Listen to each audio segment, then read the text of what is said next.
Only 80 to go. I'm starting to record. Can you guys hear us? They are muted. So. But in the Any chat, thumbs in the up? Yes. in the Okay. chat maybe. Yeah. Yes. Are you the only one who is allowed to admit? Perfect. No, now I'm also Sumato. admin. Okay.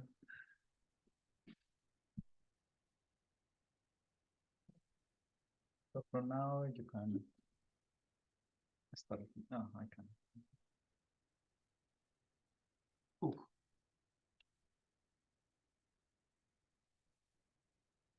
Oops.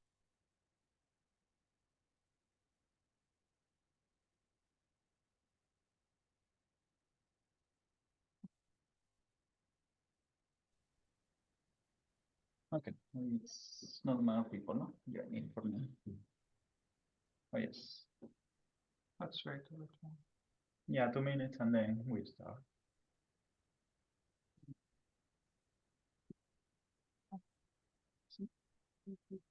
Yes.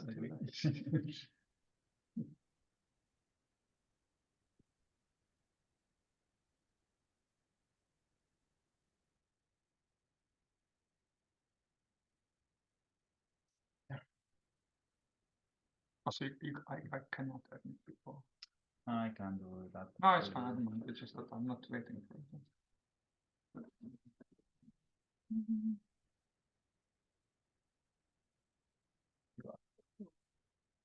Co-host.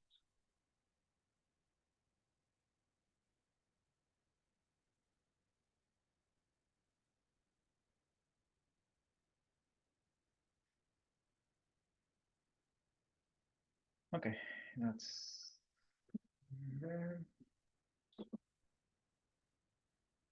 Starting. Yeah, let's start. Okay, good morning, everyone. Welcome to this EVN users training. Maybe you should stop sharing right now so that your face is moving. But then, no, because I start with the presentation. Yeah, welcome to the EVN users training here. We are thrilled to have you joining this training. This is the second edition that we do.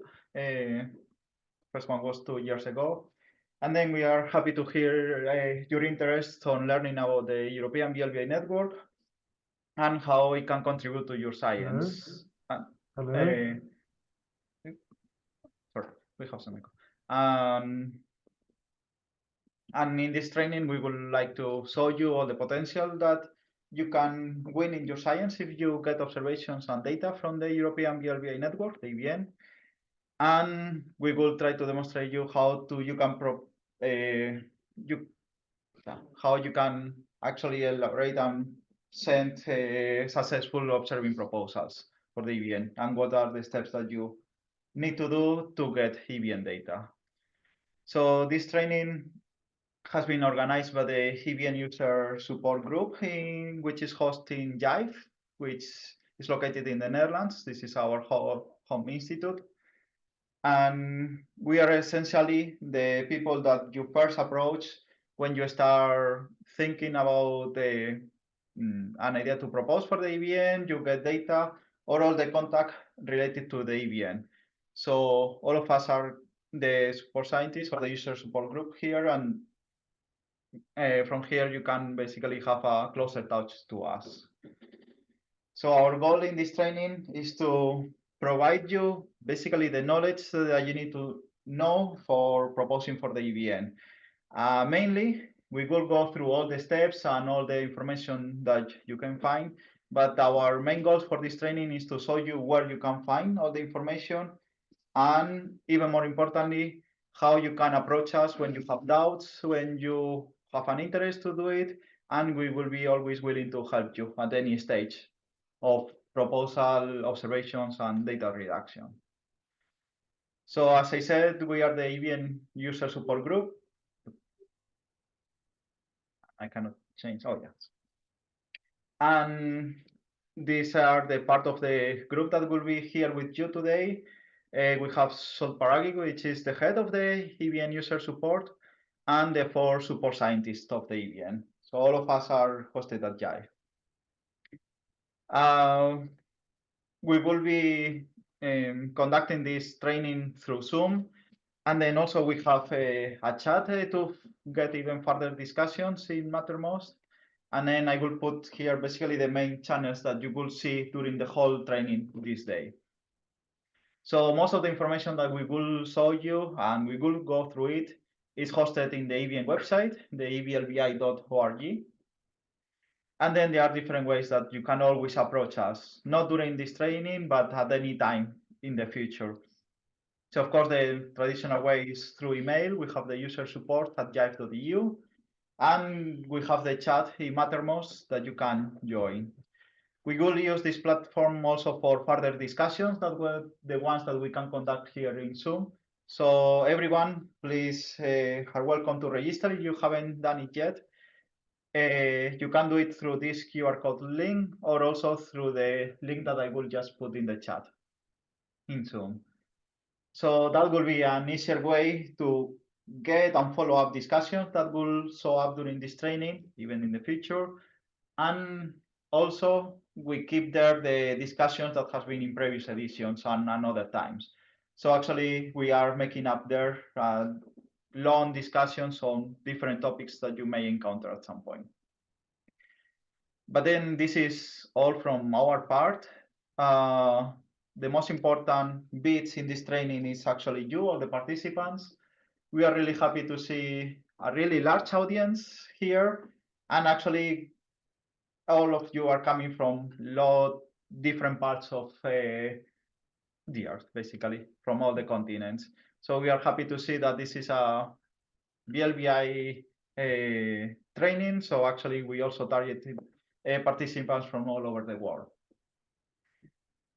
If I will go through what you are going to learn during this training today, we will have basically three main sections.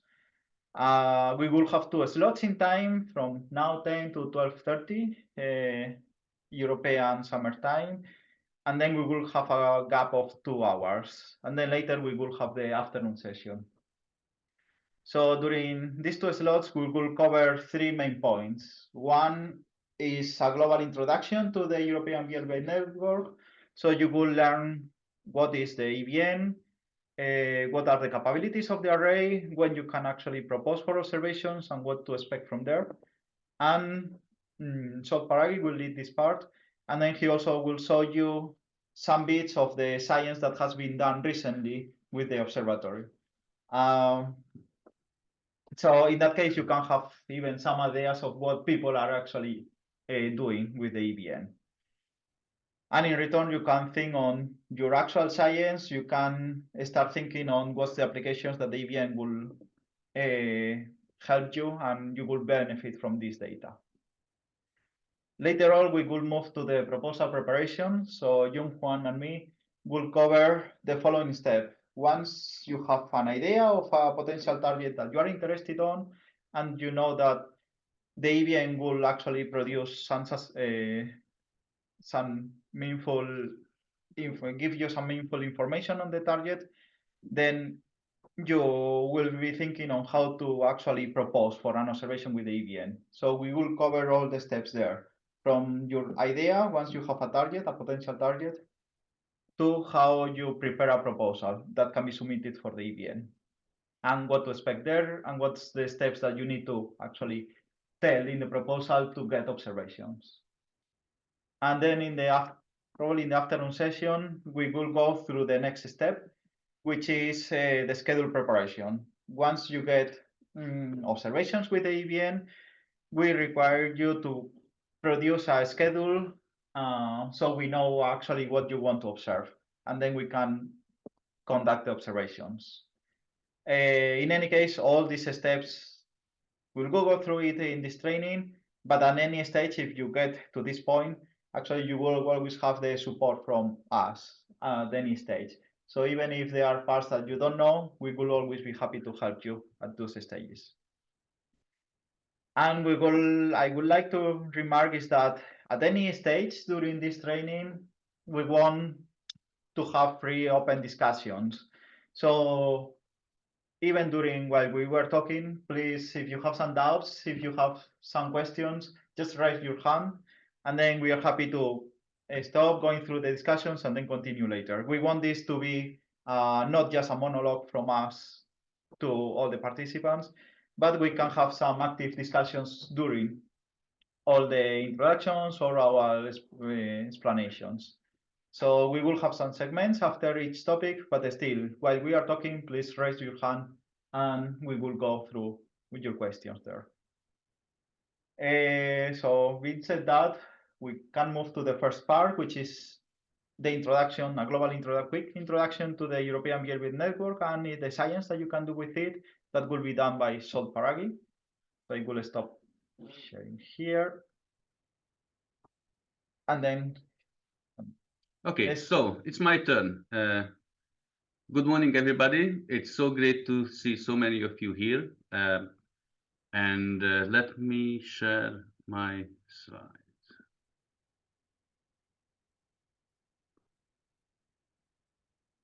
And you, why I cannot reach full screen.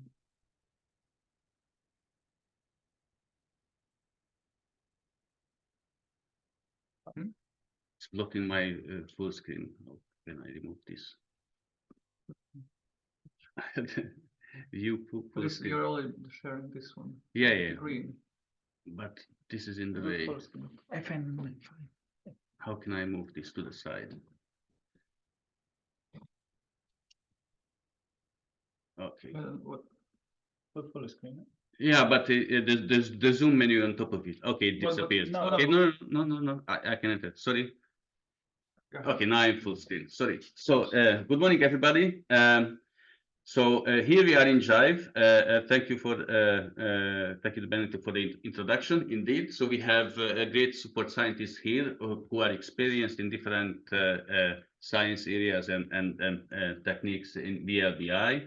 And the reason for that is that we want to be able to support a broad community, and we are especially interested in supporting those who have not so much experience in radio astronomy in VLBI. And the reason is that we are here today is that soon we will have an open call for proposals. The deadline will be 1st of June. You will hear about this more in a bit.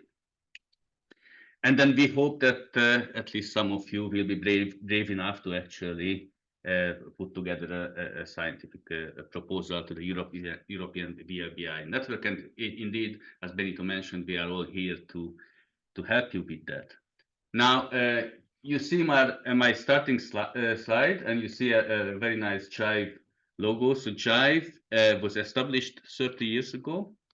Last December, it was 30 years of Jive, and the goal of Jive is to support EVN operation and its users. So, and we are celebrating that. That's why we have this nice new template for the presentations. Okay, so the European VLBI network is actually not just European. It's mainly consists of European telescopes, and as you know, for VLBI, we combine telescopes at great distances to produce very high angular resolution images of the sky at the centimeter wavelengths. And this is a little bit outdated picture because not all the telescopes are with us at the moment. But for example, as you know, probably heard that the Arecibo 305-meter telescope collapsed and not long time ago. But Arecibo is still in our hearts. So let me just use this picture. And so within Europe, we have our telescopes, and in the UK, you see eMerlin. It's a separate network that joins the EVN for observations, and it provides additional short spacings. And then we have telescopes in South Africa and Asia as well. Okay, so this is just a list of telescopes. The great advantage of the EVN is that we have a number of great dishes. like 60 to 100 meter in diameter. And because of that, our network is very sensitive. I think we can still say that this is the most sensitive standalone VLBI network in the world. And the observations are primarily done between 1.4 and 22 gigahertz, and some telescopes have capabilities at higher frequencies as well. But indeed, the most popular bands are the 1.4, 1.6 gigahertz, the 5.6 gigahertz, and the 22 gigahertz. Or in centimeters, the 18-21 centimeter, 5-6 centimeter, or the 1 centimeter bands. We have baselines up to 10,000 kilometers. To get significantly longer baselines, you need to go to space. And we will not talk about space VLBI today, but that is also possible, of course. So baselines up to 10,000 kilometers, and this results in a resolution, angular resolution of about 6 milliarc seconds at 1.4 gigahertz, and even below a milliarc second at high frequencies. So we have a declination limit because most of the telescopes are, all of the telescopes are in the northern hemisphere. Most of the telescopes are in the northern hemisphere. And some of the telescopes have a view on the galactic center, but only for a very, very short time. So practically, we don't really observe much below minus 15 degrees declination. And you also need to be aware that if you are looking for a target that has a very low declination, then it will not be possible to see the source at the same time from Europe and from China, for example. So that will limit our UV coverage for observations. Maximum data rate that we are using is 4 gigabit per second for 5 gigahertz and higher frequencies, and that corresponds to, am I correct, 256 megahertz per polarization, I think? Yeah. And so the sensitivity of an observation, okay, this depends on what is the actual array you use, and if there were particular problems, RFI, and so on. But you can reach sensitivities well below 10 microjansky per beam for sure in a full track observation with the EVN. I see chat's other questions in the chat. No, It's not. Okay. So next slide.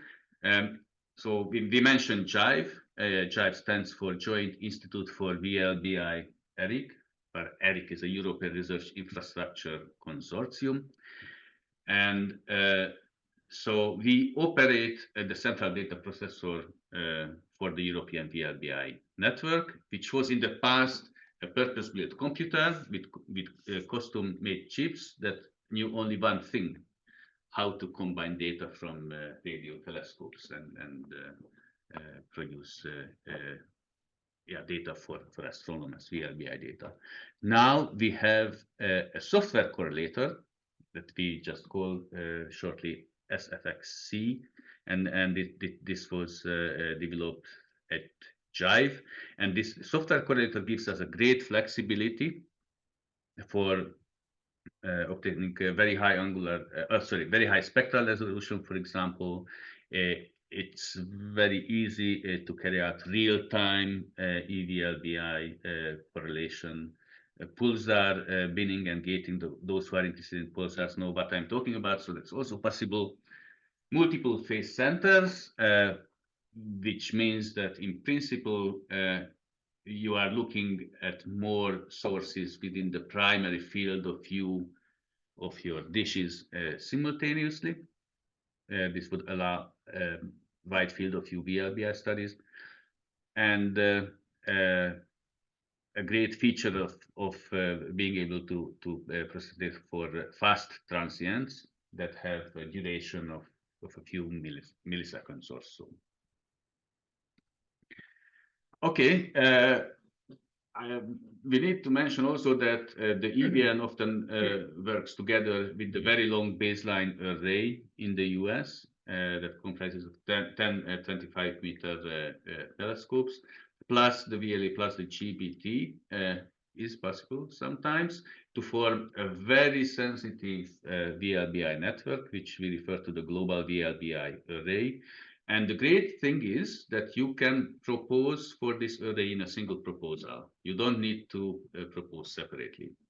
It is possible to include other arrays in the observations as well, like the long baseline array in Australia, but for that you need to propose separately. So when you combine these two great networks, then well, your resolution will be a bit sharper, better. Not that much because we are still limited by the size of the Earth. But then you will improve the sensitivity of the observations, and not only that, the UV coverage, and that really helps with the imaging of complex sources. So how the EVN operates, we have 3 regular observing sessions a year, and these sessions are typically 3 weeks long in February, March, May, June, October, November. And during these sessions, we record the data at the stations on disks, and then after the observations, these are sent to Jive. And I think by now, most of the time we are doing electronic shipping from FlexBuff to FlexBuff. And then here the data are combined, correlated. When we are doing the real-time EVLBI observations, then the data are directly streamed through the internet to Jive, and correlation happens immediately. We have 10 sessions a year where real-time correlation is done, and the idea is that by doing so, we are able to support science projects that require rapid feedback about their observations, and we also provide some additional flexibility to observe sources outside of regular EVN sessions. So when we have an EVLBI session running, then the fringe plots, how the data correlate from the different stations, you can actually follow online. So besides these sessions that are fixed in advance in time, you may apply for a target of opportunity observation, a TOO, when something really unexpected happens and there is no way that you could make the observing deadline with that TOO, like supernovae, bright gamma ray bursts, things like that. And besides all this, we started a few years back EVN light observations, where we call EVN light just ad hoc subarrays of the EVN that are carrying out observing projects of 500-600 hours a year, but strictly on a best effort basis, and only a small fraction of this is being correlated. All right, so what kind of science we can do with the EVN? Of course, VLBI targets must be by definition very, very small, because the telescopes are at great distances from each other. So we actually resolve out most of the extended emission.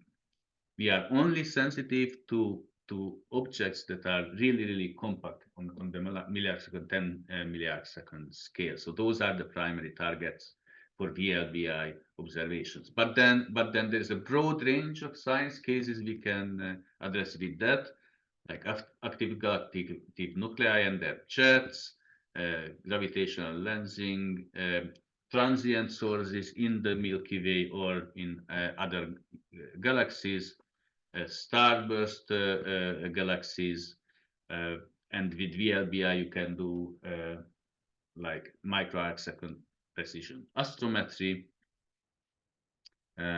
So a range of interesting science topics. And we published a book not long time ago that summarizes these science cases and actually, describes what could be the main scientific directions the EVN could take in the coming decade. So this is the EVN vision document. You can find it in the online archive if you follow that link. And there we describe what is the science we want to do, and also what are the requirements for the community to be able to do this science. And based on this, an EVN technological roadmap was derived, and we are in the process of implementing that. I would like to show you just a few science slides. It's not necessarily the most recent. These are just examples of the different types of science that can be done. And close to my heart is fast stereo bursts. So that's one of the reasons I show this slide for the first time. I mentioned already that the SFXC can easily handle data from sub-millisecond duration bursts. And well, since we know these are extragalactic, and we know that these signals suffer a frequency-dependent delay, which we call dispersion, and that with that we can measure all the baryons that are in the line of sight to the location of this burst. So if you know where the burst origin was, what the redshift is, then you can do fantastic, you can use it for cosmological applications. But for that, you need to localize them. And already a number of telescopes are doing this kind of science. But what is really great with the EVN is that we can do this at almost millisecond precision. And with that, we not only identify the host galaxy for this outburst, but also the particular region of the galaxy where the burst is from. And this particular result, I think I wanted to highlight just to show that this was the first time when we show, and actually this was led by Benito Marcotti,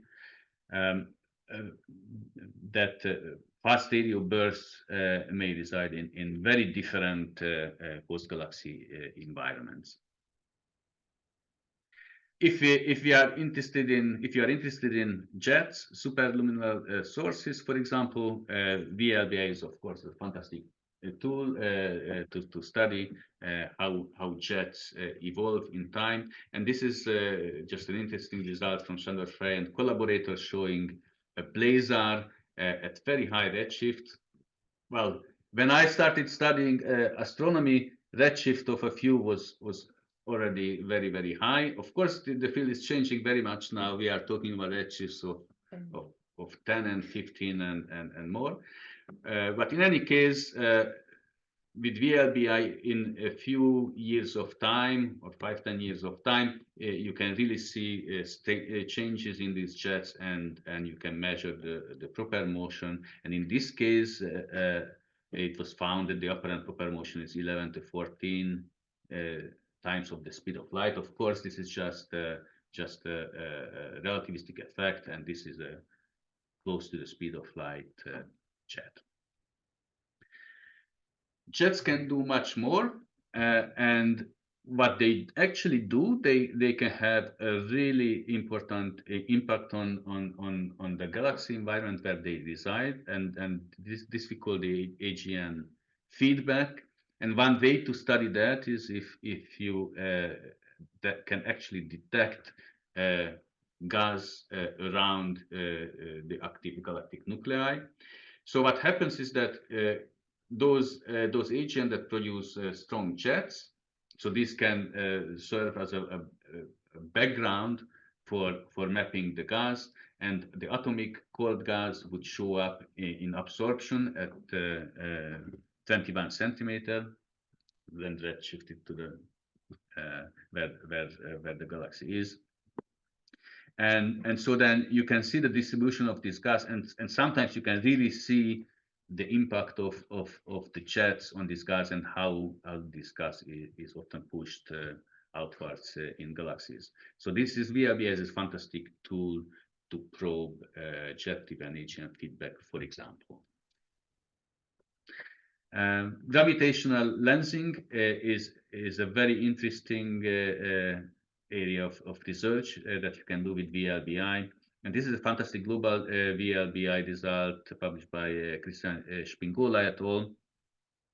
So this is one of the examples where you really need the global baselines, because these distorted images of jets, they have compact features, but also very stretched and extended and a very fine structure. And actually, one of the interesting goals of one of the goals is to independently measure the Hubble constants, for example. But you can also do in these cases that you model the gravitational lensing effect, and you try to find the impact of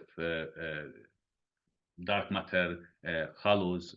For example, if you have these small structures, dark matter structures, they would have a really strong impact on the images, which if you have good enough quality images, you can probably show at some point when we will be able to produce images at that kind of fidelity. And then I have to apologize to Jack Radcliffe. Somehow the reference was left out from this slide. So this is about the wide field of view correlation I mentioned earlier.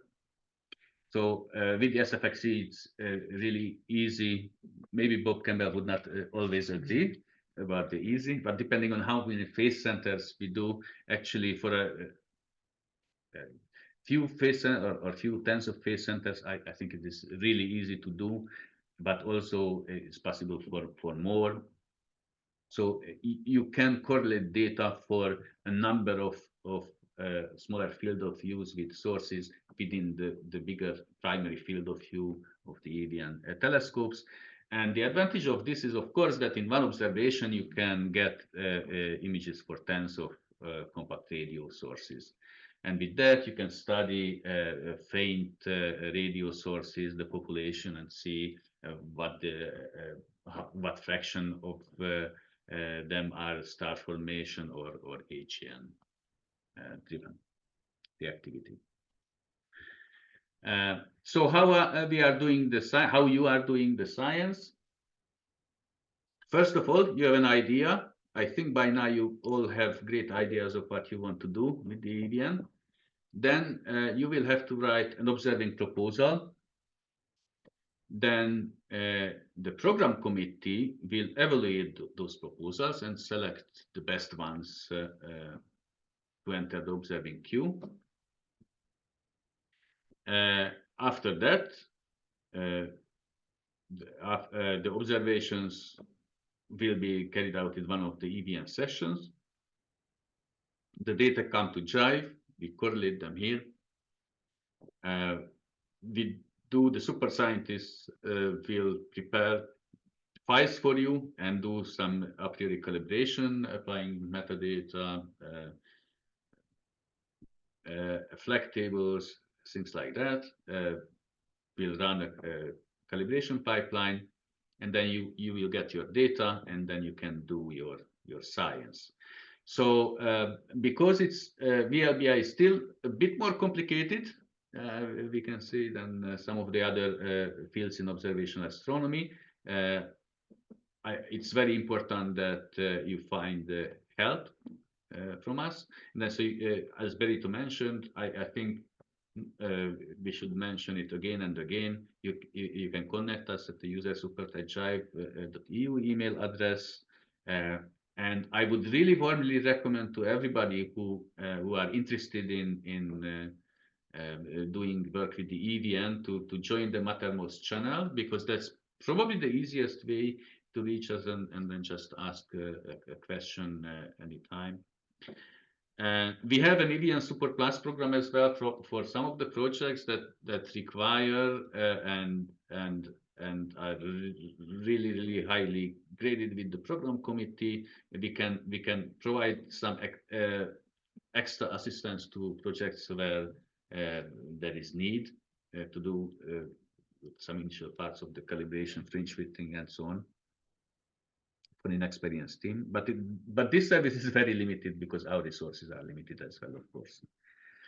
And then there is the EVN newsletter where we advertise the call, for example, and we show results that were recently published and also some news from the network. There's a call for proposals, and there is some limited travel support available for ORPT and A eligible projects, and actually those observers can travel to Jive, and we will help them reduce their data locally. All right, so some of the things I'm saying now will be explained in more detail in the following talks, but I just wanted to mention. So just go to the EVN web pages, please, and see. So there is a section describing how to use the EVN, the EVN call for proposals. You can reach from there, and you will find also link to the North Star tool where the proposals can actually be submitted. Note that the TOOs you cannot submit through North Star; those will have to come to me. Well, because at the moment I'm the chair of the program committee as well. All right. So how to write a successful proposal? Well, there is no exact recipe for that, but there are a few points. Of course, you will pick some topically interesting science case. You have to describe a concise background. And what is very, very important that you have a well-defined science goal. So there are proposals where we see that, oh, and then you could do this, you could do that, and like 1,000 different things you could do. It's just we don't know what is the one thing the team really wants and can do, so that's not necessarily good if you just mention things that could be done. A well-developed science case is needed, and please clearly explain how will you obtain your results, how will you achieve your goals with the data in hand, what you are requesting for us to provide. And also it's good if we understand how your results, what you will achieve, would advance the field. So put everything in a bit broader context. And of course, there needs to be a bit of technical justification as well, where you can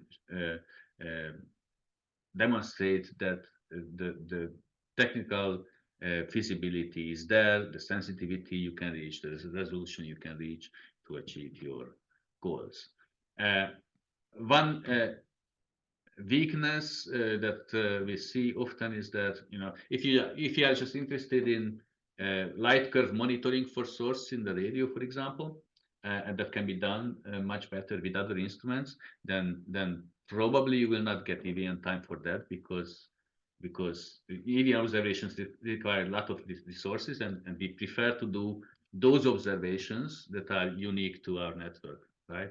And there are some cases when we support other type of observations as well, especially when they are in somehow in a campaign for observing with different facilities. But primarily we need something that is really unique to the EVN. If you request eMerlin, eMerlin is not automatically part of the observation. I mentioned already this network in the UK that has baselines from 10 to 100 something kilometers. So those short spacings, if you want them, you can just request them in an EVN proposal, but you must please explain how those short spacings would contribute to achieving your science goals.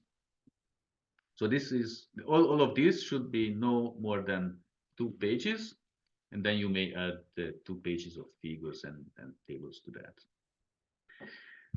More in the chat. No questions yet? No? Okay.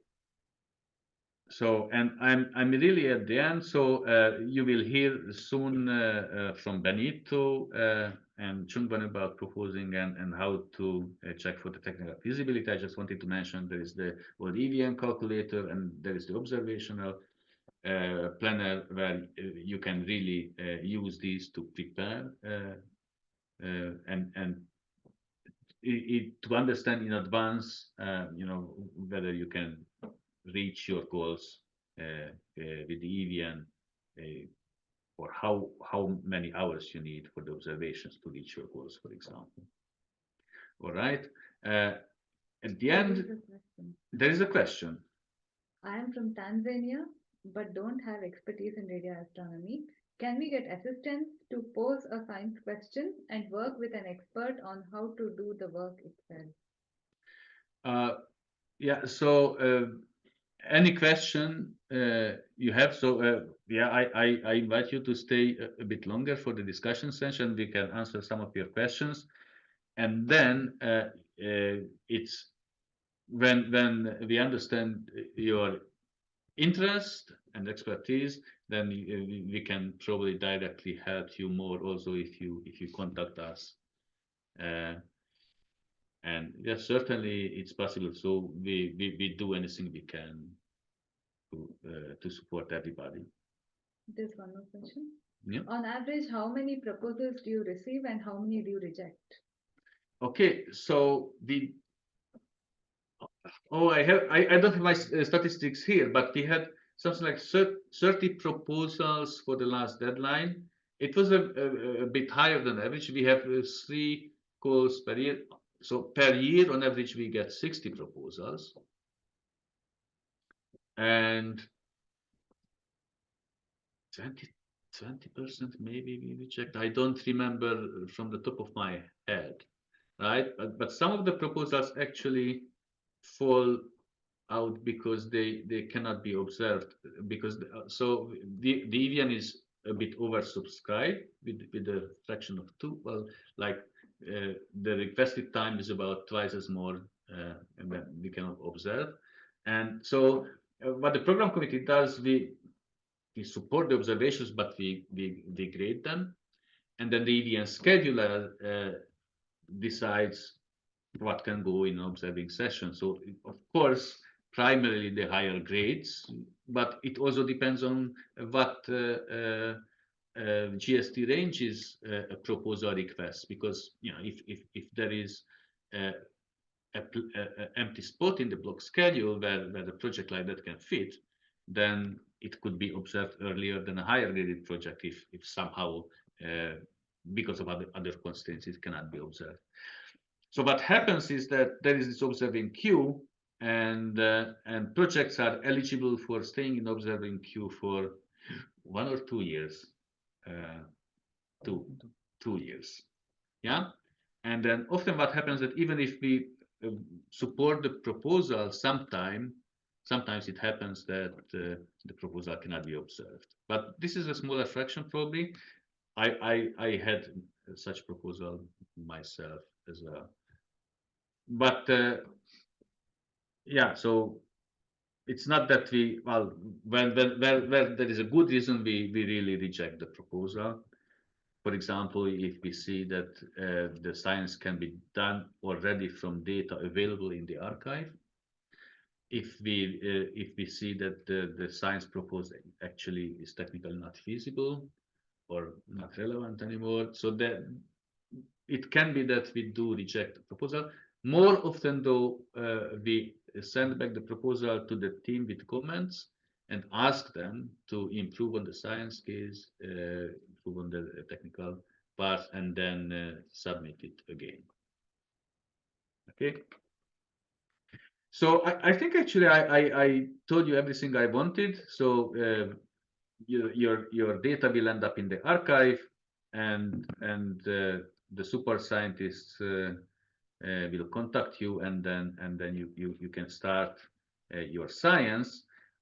We have a great description of how to reuse the data. If you are an APES person, in APES. If you are a CASA person, in CASA. And And that's it. And I hope to see many great proposals coming for the next deadline. And again, we are all here to support you and help you in the process. Thank you.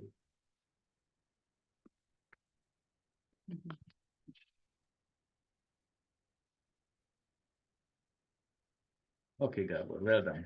Okay, thank you so for that introduction. Yeah, for those that join a bit later, I would just like to remark that we are recording this training, so we will make available afterwards, probably tomorrow in a few days, by mail the recording that will be unlisted. So if you have the link, you will be able to access it. And a part of that, we will try to share all the slides and the content, both by email and in Mattermost. There's a question. Okay. Thank you for sharing this information. Do you have a kind of fund for early career researchers to visit Jive for a short time? We don't have a specific fund for that. No, the fund we have is for supporting PIs or GOIs for teams that have that are eligible for this transnational access. But the conditions for that is that the team and the PI will have to be European. The team has to be at least 50% European as well. Unfortunately, we don't have other funds yet, but I know for sure that we are seeking for these kind of funds actually, and specifically helping training in Africa. So, you know, we are active in this area. At the moment, we don't have such fund, but we really hope that in the near future we will have some. And another, can we share a successful proposal or a typical proposal that they can try to follow? So we are going to discuss proposal submission in the next few sessions. So there will be a sample proposal shown, and maybe we can also share something later on. But that's not a proposal that was proposed by a team, right? Or is that? Part the technical part. But then, yeah, we will go through all the parts that you need to write in the proposal. There will be some examples, and then otherwise we can put some of the previous ones too. So in the next part, we will try to actually to go through that part. Yes. So you should have a clear idea in the following section on exactly that question. And otherwise, we will go even more deeper into details in the discussions during and after it. So we can go back to that one after this part. So yeah, as I mentioned before, we are dividing this, especially the people that join later, in 3 segments. Salt gave already introduction on the in the EVN. And then later we'll have the proposal preparation. So basically it's the topic that has been raised now. And then in the afternoon, we will have the scheduling. One thing that actually will not be covered in this training is what you do when you already get the data. So how to do the data reduction analysis of EVN observations. So for that, we will not cover this part. Already Salt mentioned where you can find some information in the website. But even in the website, you already have some links on the regular trainings and workshops that we will do in the future on specifically for that, to do the analysis of EVN data. So right now there will be European radio school in late September, October in Granada, in Spain. And then the call is actually open. So there we will be some of us to explain to you how to actually do data reduction of EVN data. And then later in the future, we will have more workshops, one day or a few days workshops on analysis with the new radio packages like CASA. So that is not covered here, but then you can already find information on what we will do in the future, on where you can register. So now we will go to the second section, which is the proposal preparation. And first of that, I would like to show you the kind of 4 main places or tools that we will go through, and you need to know for EVN proposals, scheduling, or data reaction. And basically it's this. So this is the main tools that we will be going to and using during this training. So the first thing that will be all our reference during the training and in the future is the website, because in principle you can find all the relevant information there. We've been actually modifying and making it easier, especially in the last month. So there we try to make it as clear and easy as possible to conduct you to get all the piece of information that you may need. And actually we are going to go through it in a bit, so you will actually have a direct feeling on what you find in this website. Then the second one is the Observation Planner, which is an online tool that you can use to know when or if you can observe with the EVN your source, or especially when you can observe your source with the EVN, and what you can expect from these observations. So it will give you the feedback on what's the resolution, what sensitivity would you expect from EVN observations on a particular target or in general. And once you are sure that we can observe your target, you have a exciting scientific idea, you can propose and submit an observing proposal through our online North Star proposal tool that Juan will also explain later, and it will guide you how to use these tools. And once you get the observations, we have a program which is PySched, which is the one that you will be using to actually generate scheduling files for EVN observations. So that Gabor in the afternoon will guide you how to use these tools. So first of all, we need to have a scientific idea, and then we will go through how to write a proposal for the EVN and how to get data. But essentially, as I mentioned, you will have the initial idea. So you have an interesting target that you want to observe. And then you may be interested on observing at very high resolution. So if you're sure that this target emits at radio frequencies, and then you may want to go really deep inside this target and see what happens in the inner parts of your systems, wherever it is. So with the EVN, we achieve resolution of the order of milliseconds, which means that actually you will be really going deep into your systems. So if you have a galactic source, we are talking that we will be imaging scales of the order of astronomical units. So if you are a galactic astronomer, you can think what scales are that in your sources. And if you are extragalactic, in any case, we are talking about parsec scales. So we are really going into the narrow parts of the systems. So you may have this idea, and then you need to know what you can do with the EVN. So as I said, the main reference is the EVN website. Then I would like to go through that one and show you quickly what you can find there. So this is the website, evlbi.org. Here you will find general information about the EVN, general information about all the antennas that are in the network, the institute related to that, JIVE, which is the institute that arranges the observations and coordinates the network, and what you need to do as astronomer to use it. So we have different parts on how to use the EVN, which can be accessible also from the top menu. So from here you can find that for astronomers, you may have most of the information that you need to know.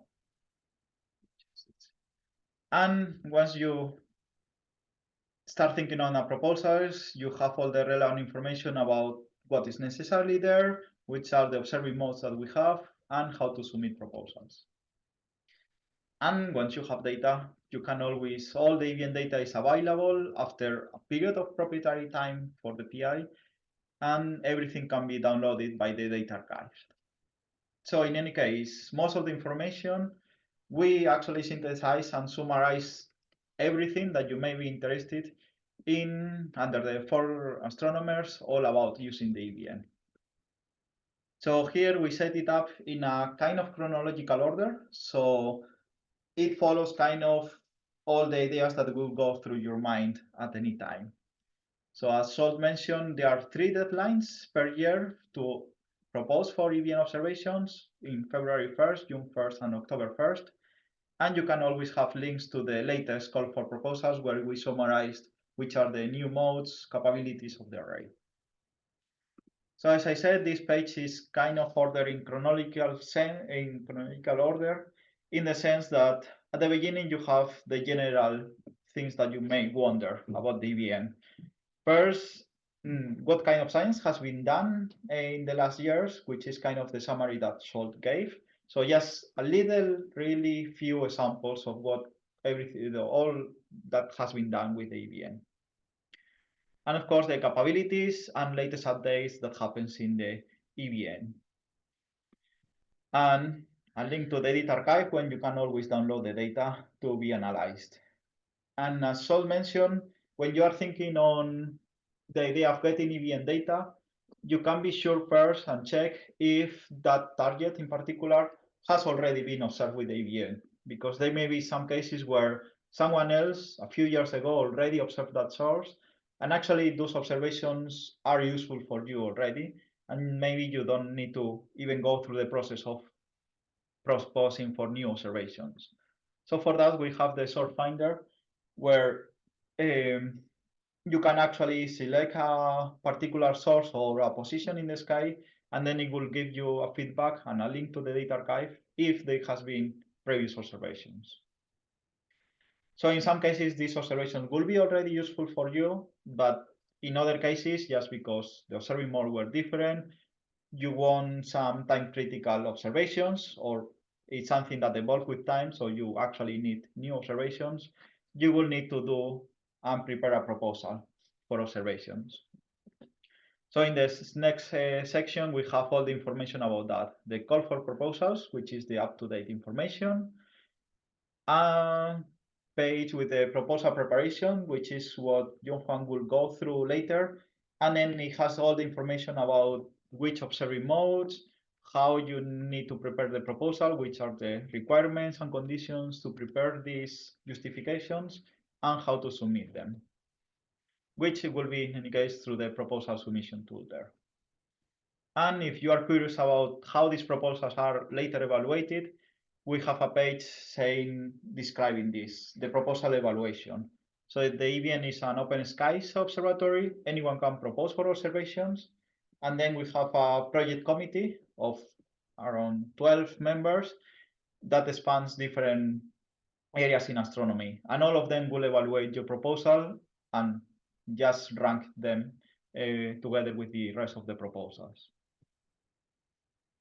The next step is when you get observations, your observation will be placed in one of the observing sessions of the EVN that you can see here when we are actually observing. In general, we have the 3 regular sessions, which are like 4 weeks each.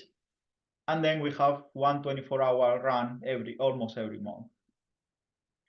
And they prepare your serving schedule, will guide you on how to do a schedule, which in any case, we will require an input for you, but we will always be in touch so we can actually address with you if you have doubts on that. And as I mentioned before, the part that we will not be covering this training is the data analysis, but we already have some information in the website about how you can get the data and you can do the calibration of it. And as I mentioned before, the most important part after this training for us is that you know at least how to contact us, how you reach us, and then we are always happy to help you. So you have the contacts on the EVN support, either email, Mattermost. If you need some Zoom calls to do further interactions, we can do it. Or even visiting us physically here so we can have like a week of training for everything. And links to the training schools or workshops that we may organize in the future. So this is kind of the website part.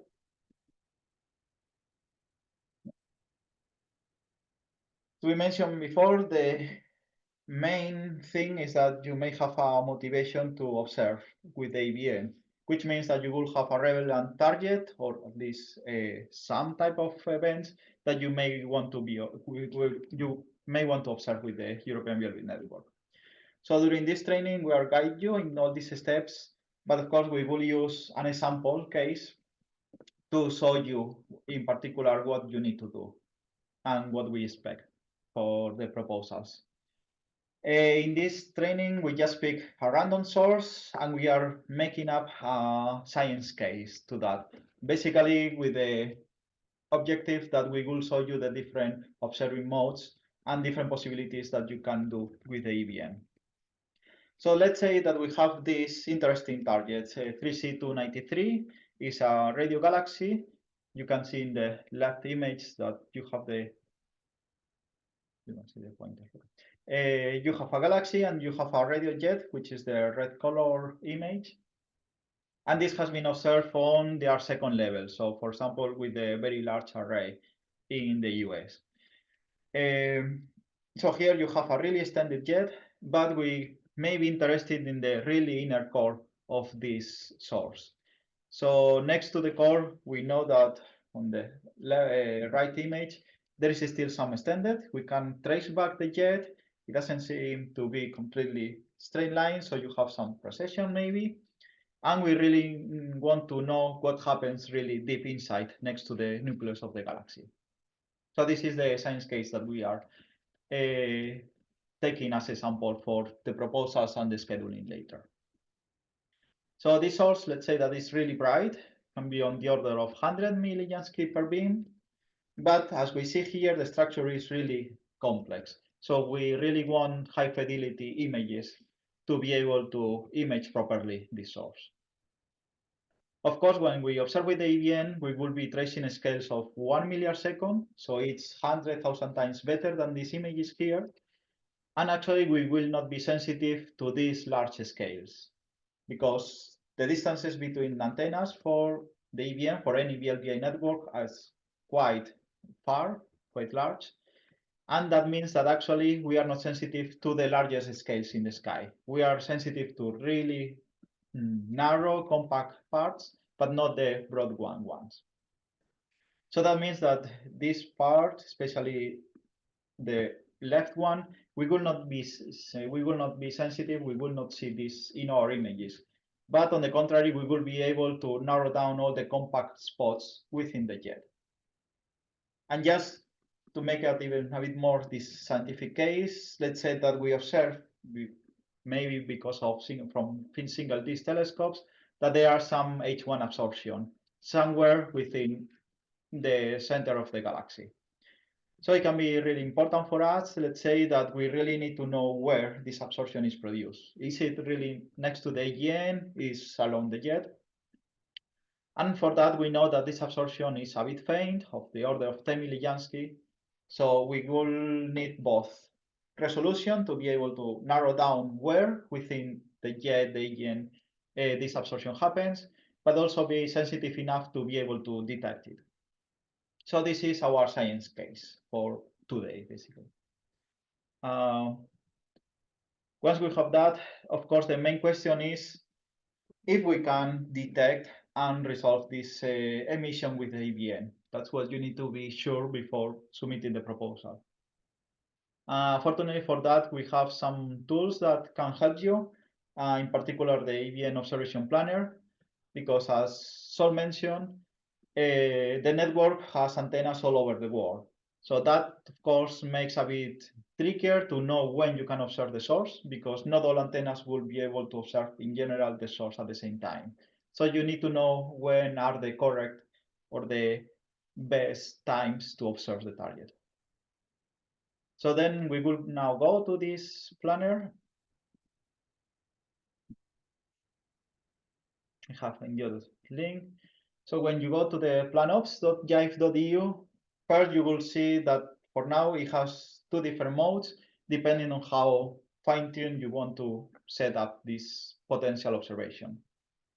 So for now we have a manual mode that it just allows you to introduce all the details, all the setup for the observations manually, like selecting which antennas you want in the observations, and all of the frequency setup, and then which source and at which times you want to observe it.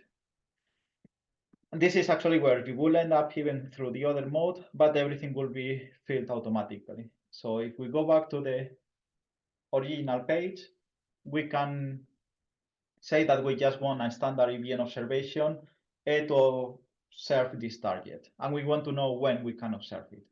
So this actually will be useful for more than 90% of the cases. The regular standard observing modes is good enough for most of the cases.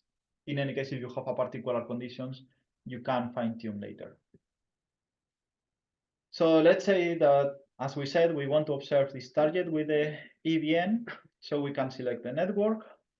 And as Sol mentioned, you can also ask for other observatories within the network, in particular the eMerlin or the VLBI, if you want even higher sensitivity observations.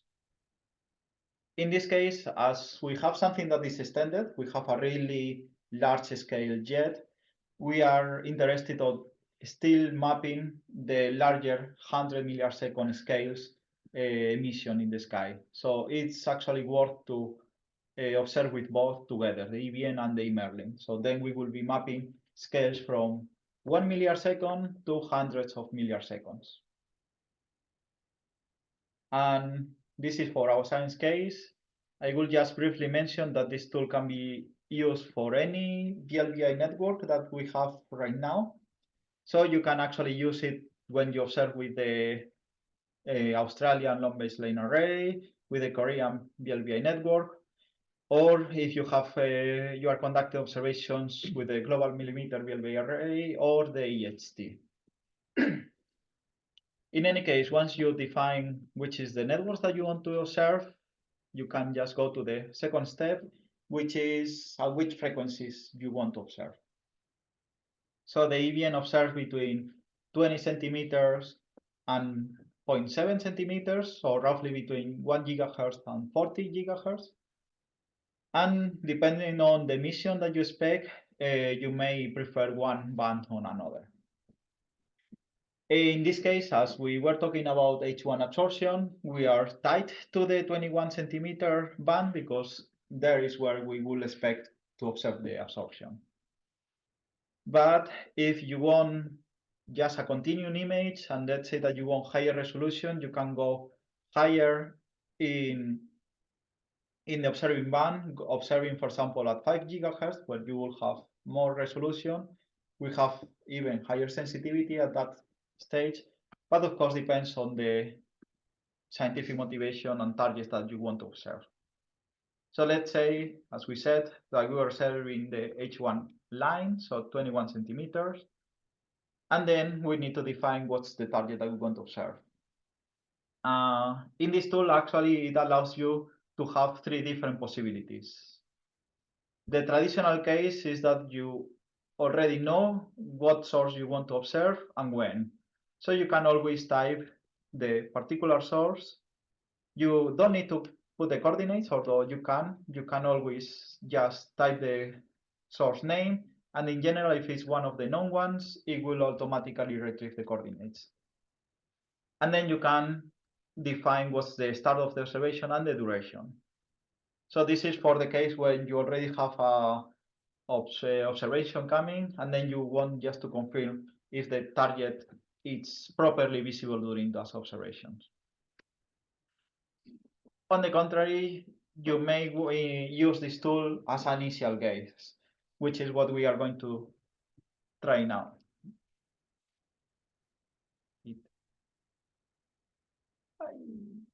Sorry. Stop backing the tool.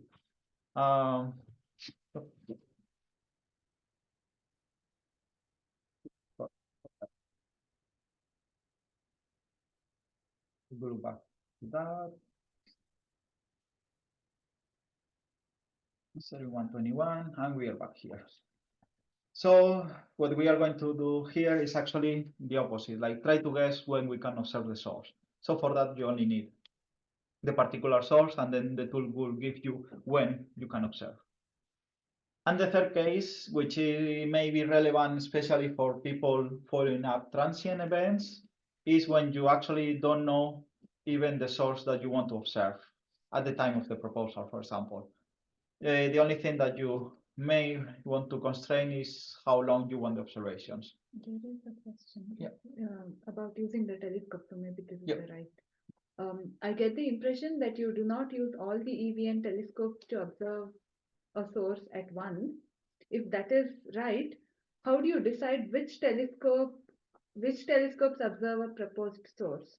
What will the other telescopes do in the meanwhile when they're not observing? Arranged to observe other EVN observations, or do they do their local observations? I think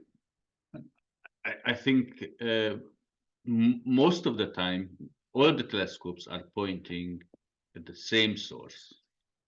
And if the source is not visible for the telescope at the moment, Then they don't do anything. they just wait. They wait for the next opportunity. Yeah. How it's called, the sub-networking is possible, and for some applications it is done, but normally for regular VLBI projects it is not done. For some special applications you can do that.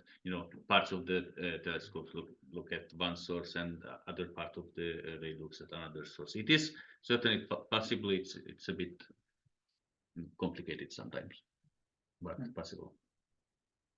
One more question. Do we have to worry about doing the observation manually if we have a brilliant idea of science? The workshop will be given by you beforehand. Will the workshop that you're giving beforehand is enough? Is there a minimum experience that's required? Okay, so the first thing is that the EVN observations and by the experts at YIVE and local operators at each antenna. So first, you don't need to care during the actual observations. So that part is done by us and by the observatory itself.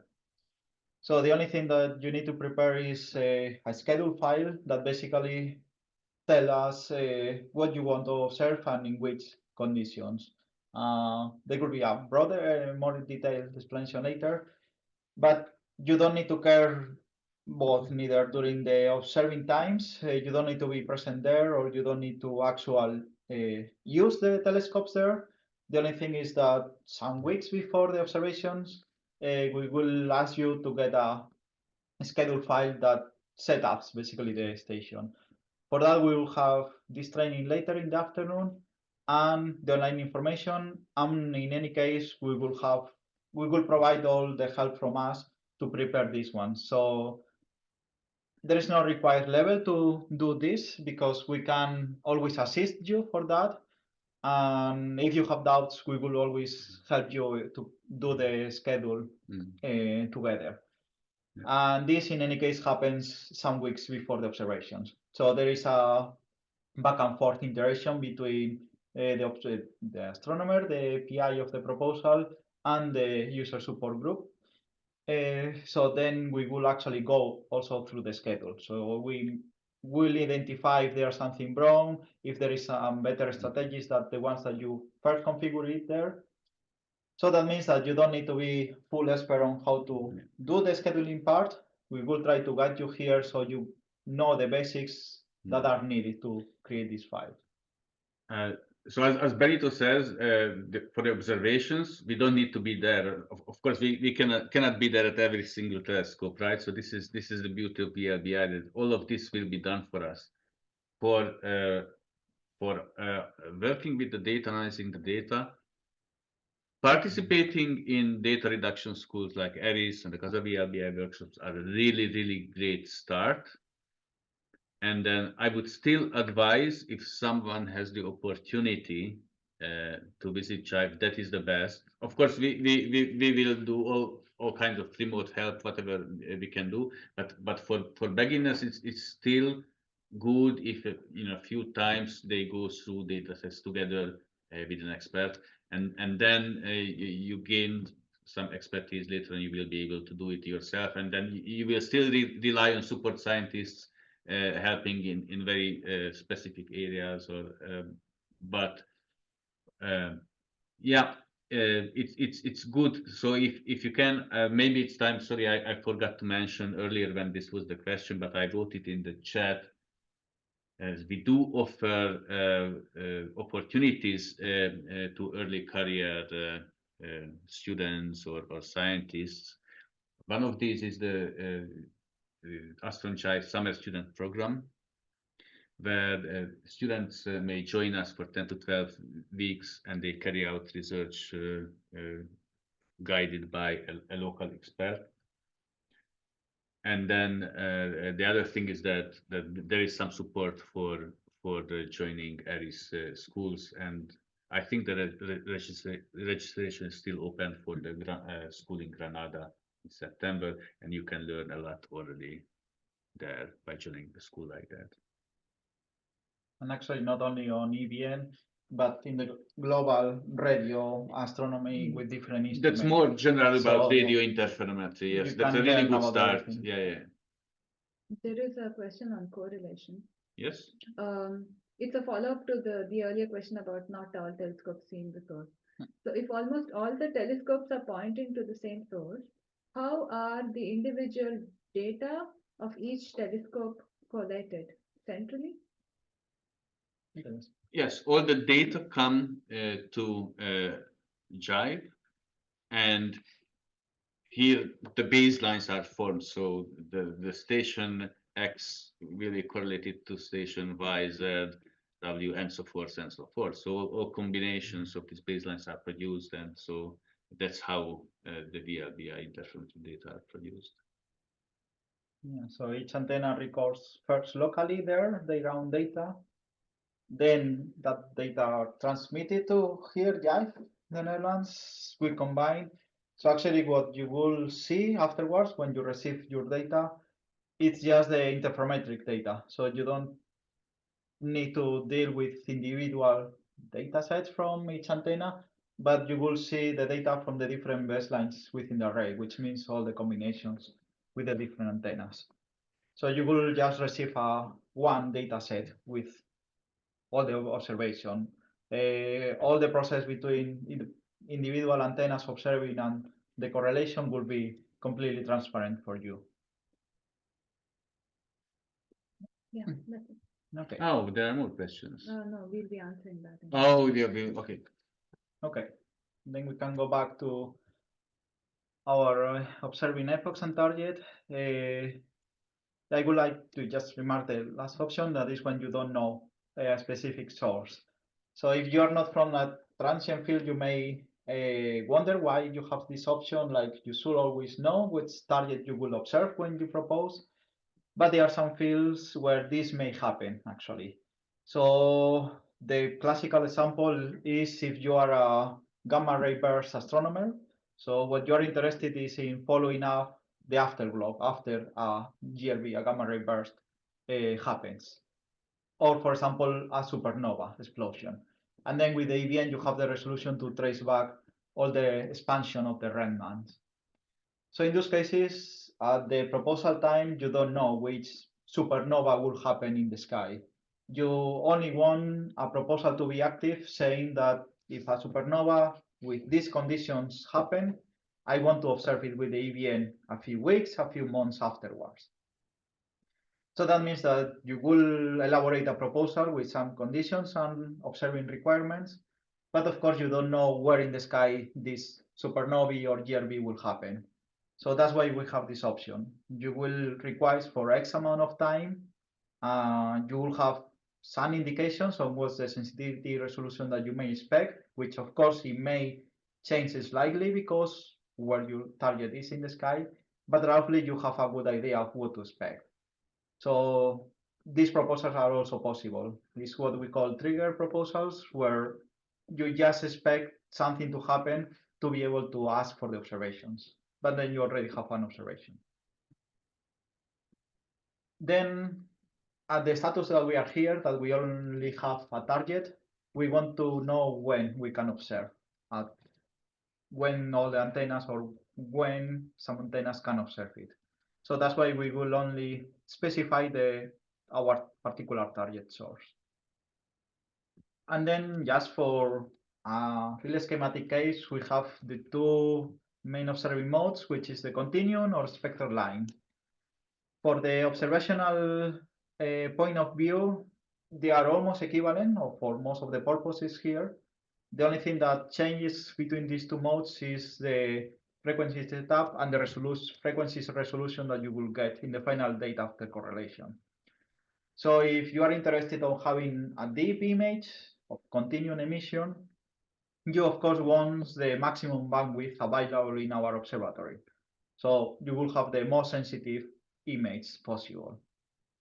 On the contrary, if you are observing a emission or absorption line, what you want is to have a higher frequency resolution, so you can actually resolve the line.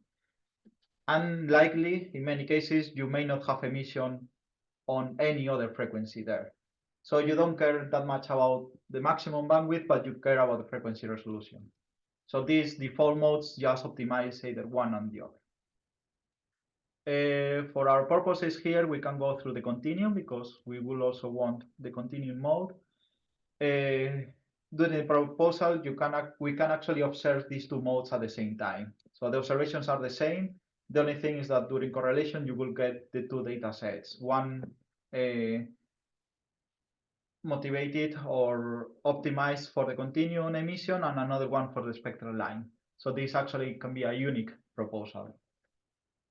So let's say that we have we want some continuum image of the source, and then the tool will actually compute when the observations can be conducted and what you can expect from it.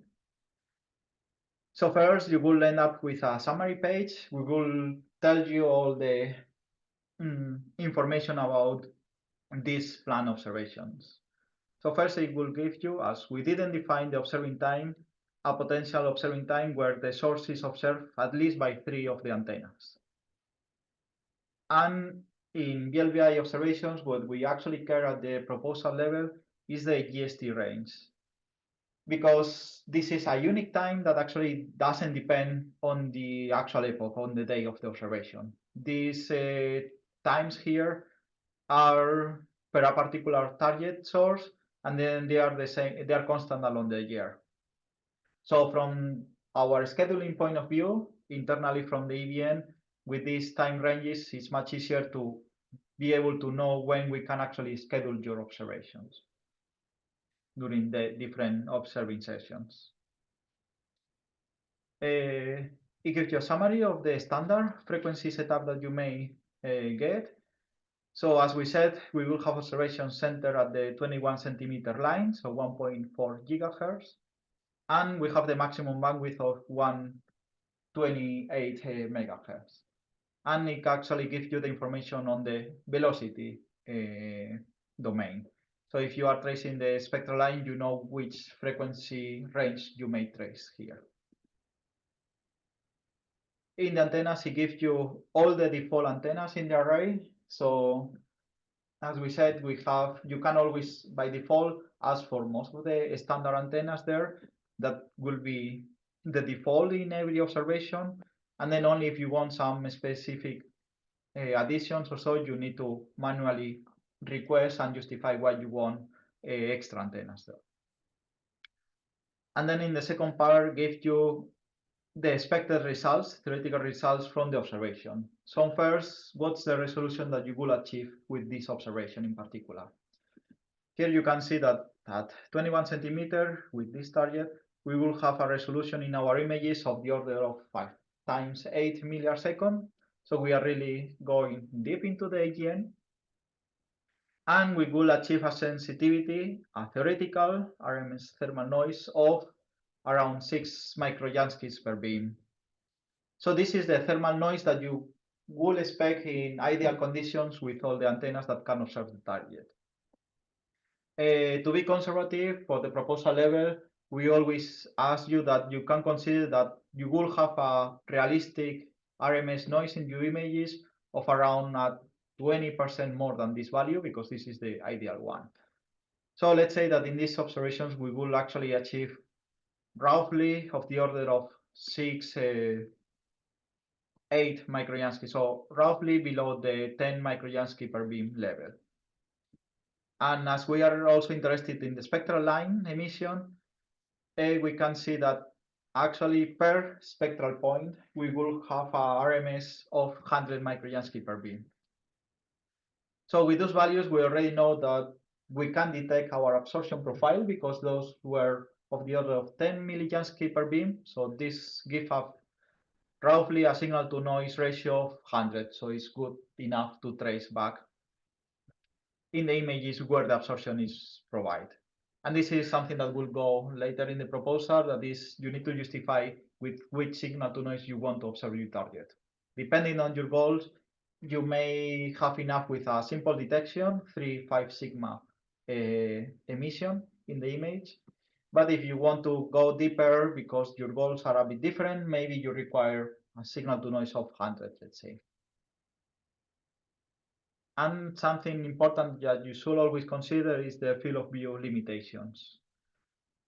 So each antenna have a large field of view of the order of several arc minutes, but because we are correlating the data with this sparse array, the field of view in the practical sense is really limited. So because we do either both time and frequency averaging, the field of view, it will be limited to the order of tens of arcseconds in general, even lower at higher frequencies. So that means that everything that you want to image needs to be within that range. But not only that, because as I said before, VLBI are really good on observing at the highest resolution, but of course they are completely not feasible to detect larger scale emissions. So that's defined basically by your shortest baseline. And then here they already tells you that you will not detect any emission that is larger in the sky than the order of 3 arcseconds. So even if there is a strong jet on 10 arcseconds level, you will not be able to see that just because of the baseline length that you have in your array. But you will be able to see highly detectable all the compact emission there. So this is the summary that you should also put in the proposal, at least to know, to let the program committee know which is the sensitivity resolution that you will achieve and why that fits in your goals. You can print this one as a summary as PDF, which is actually required, for example, in other networks like VLBA. For us, we don't require specifically to take this PDF and import it in your proposal, but it's good if you highlight these values in the actual proposal, in the technical justification. And the second part, the important part, is the elevations, which actually will tell you when each antenna can observe. So this is a plot with the elevation above the horizon of your source for the different antennas in the array.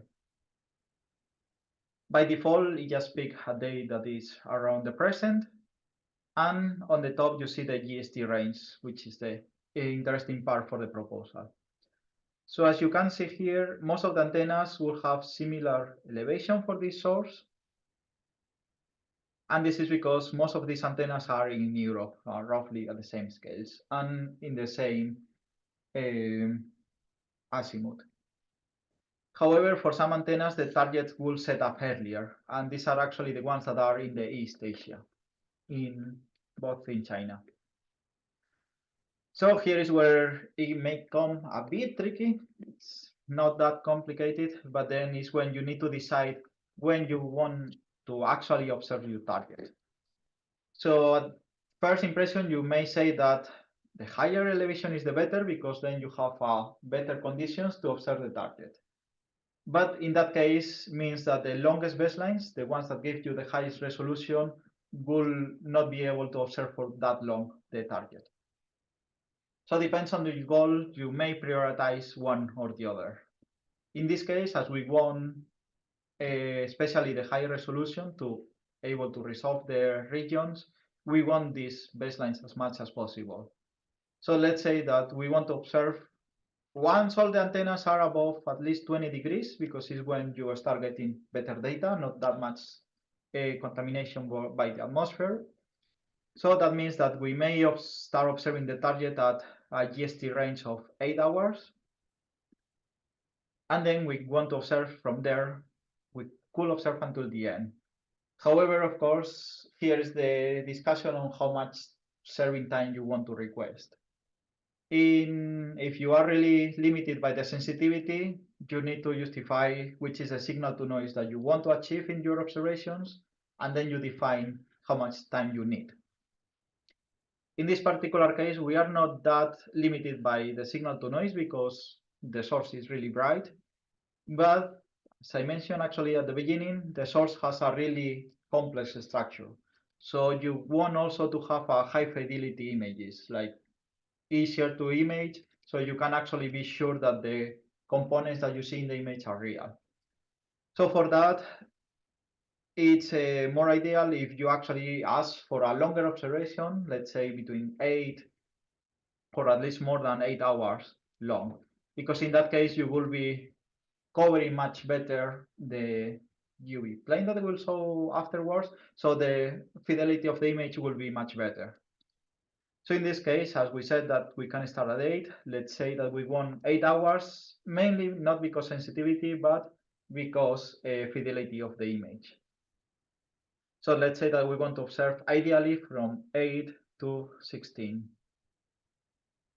Of course, in your proposal, if you define the observable time range to be exactly the one that you want, it may be sometimes harder to be able to schedule, because if you leave some room in time for the schedulers, then it's easier to accommodate different observations. In our case, we see that we are limited to at least observe before 18 hours, because otherwise the elevation is already too low. So we can say in the proposal, as you will see later, that the GST range that we may allow is between 8 and 18, and then observe 8 hours there. And with 18, we already guarantee that even if the observation is scheduled in the last part, we will have several hours with the long baseline, so the East Asia antennas. And just to have a feeling of that, this is the UV coverage, which is the Fourier transform of all the baselines that you have. So the better coverage you have, the higher fidelity the image you will get. And the longer baselines, the higher resolution. So we have here a theoretical expectation from this coverage on how a point-like source will look in your image, on the dirty image before you clean, and you get the final images here. So here you can already see visually what's a point-like source will, how it will look like in your image.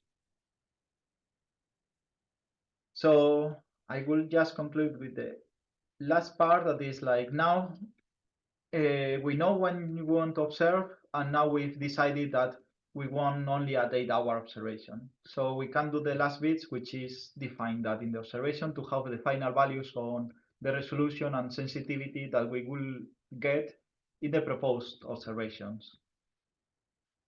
So let's say that we are observing one particular day. For now, I will just say 25 of April, because we have the UTC ranges here. And then we want to start at 8 GST, which means 18 hours UTC.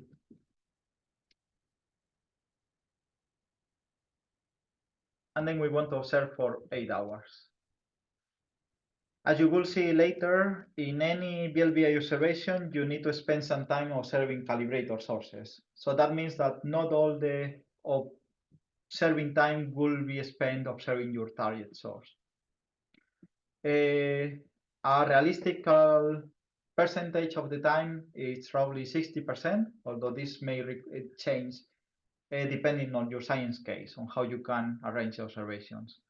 But in the general case, if you need phase referencing because the target is not strong enough, you may spend around 60% of the time on the target, which will actually affect the sensitivity that you will get there. So if you click in compute observations, you will get the same information, but now only for these 8 hours.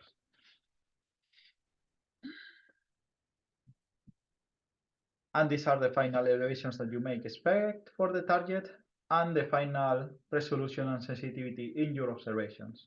So as we said, even per spectral channel, we will get a noise level of 130. So we know that we are on the order of 100 signal to noise, which is what we need for our goals in this sample proposal. And this is basically all that I wanted to explain you. With these values, you may put it in the proposal to show in the technical justification that this is what you may achieve. Then, yeah. So with this, we will move to the second part of our proposal preparation, which is how to actually write the proposal. And for that, I will give the word to Jungfan now, that will actually guide you through these steps after this. In case you have some questions, this can be a good moment if you want. Otherwise, we move to this part. Okay, now our observation is feasible. Let's submit the proposal. So these are the summary from the plan ops that we have this source with all these numbers. So we will start from our website evlbi.org, and on the top menu, if you will see this proposal, let's go into this info on proposal submission. Here you can find, as well as on the top page, you can see this call for proposal for the latest deadline. So this one is February 1, but our deadline would be the June 1st, the closest one. And you can find all the necessary information about the updates or available telescopes and not all available telescopes and everything. And also you can find it here in EVN update section here as well. Okay, as Salt explained a bit before, there are three types of proposals: regular, target opportunity, and short request. The target opportunity is there are some unpredictable events like transients or GLB. You request a very time-sensitive observation, and also the short request is the observation which is shorter than 4 hours, with which don't have any scientific purpose. So, for example, checking calibrators or the feasibility of observation. So, besides regular proposals, for these two, target opportunity and short request, you will have to send the proposal to the chair of the EVN program committee and the scheduler and the head of the science operation at JIVE, as indicated in this webpage. So you can find all the information in this webpage. So in our case of 3C293, this is a regular proposal. So let's go into here. Then you can find information about what kinds of observations are eligible for regular proposal. Of course, standard observation, trigger observation, and global out of session, everything. If you go down, you can see this North Star proposal tool. Let's click it. If you're new to this system, you will have to register yourself by clicking this register as a new user. You just username, everything. I have my account. What's mine here? So at this point, you can, if you want to follow this training, you can just do it.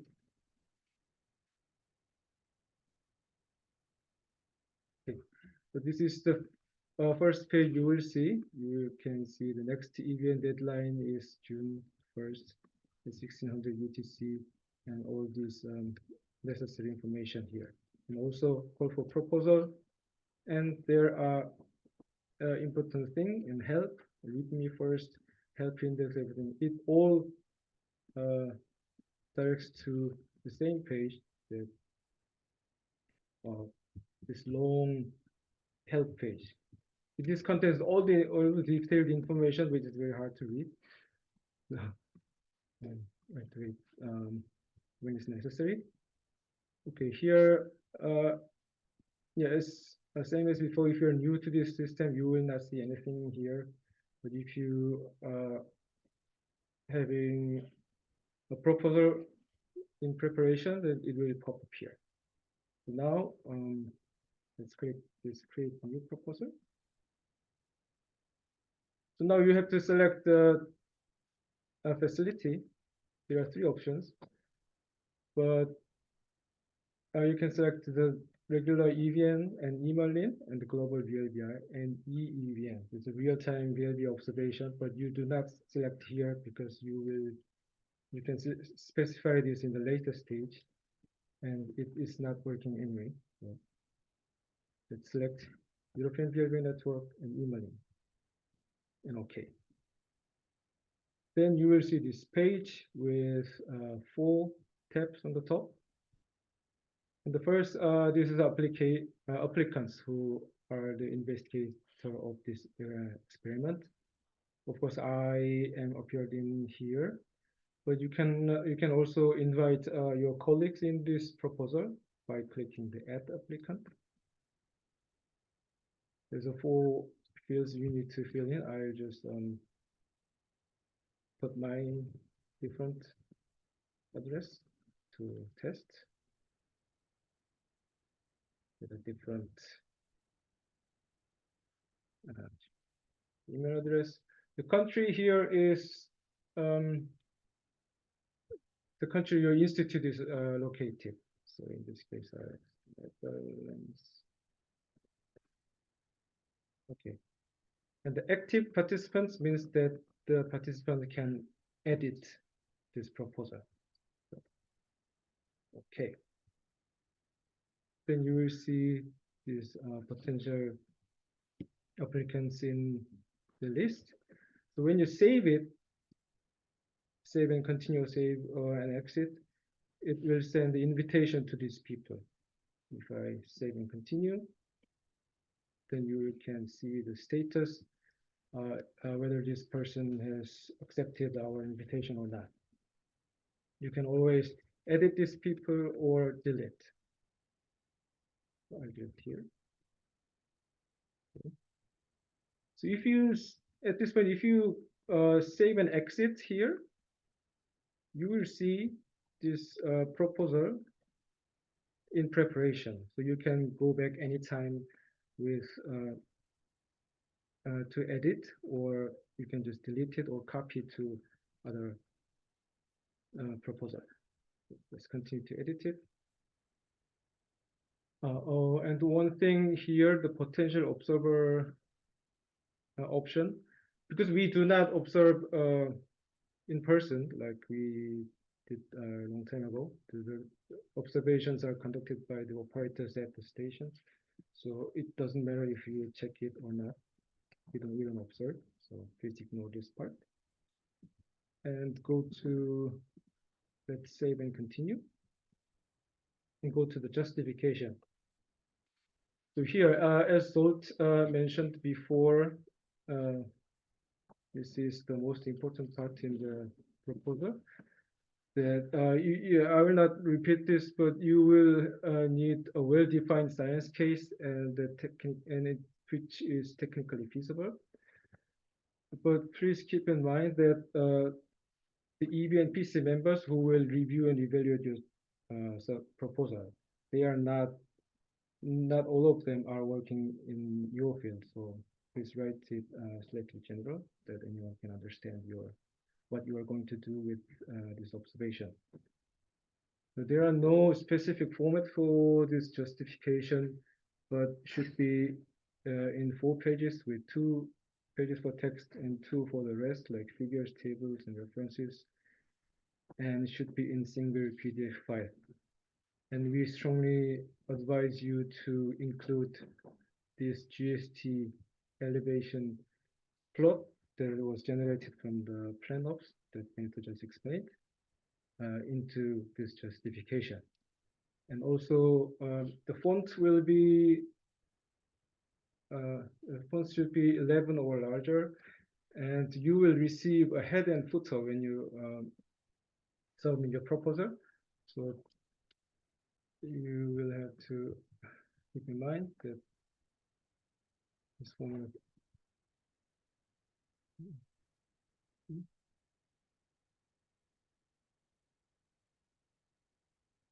Yeah, so follow these instructions of margin of this document in Word file or in LaTeX to make it look okay.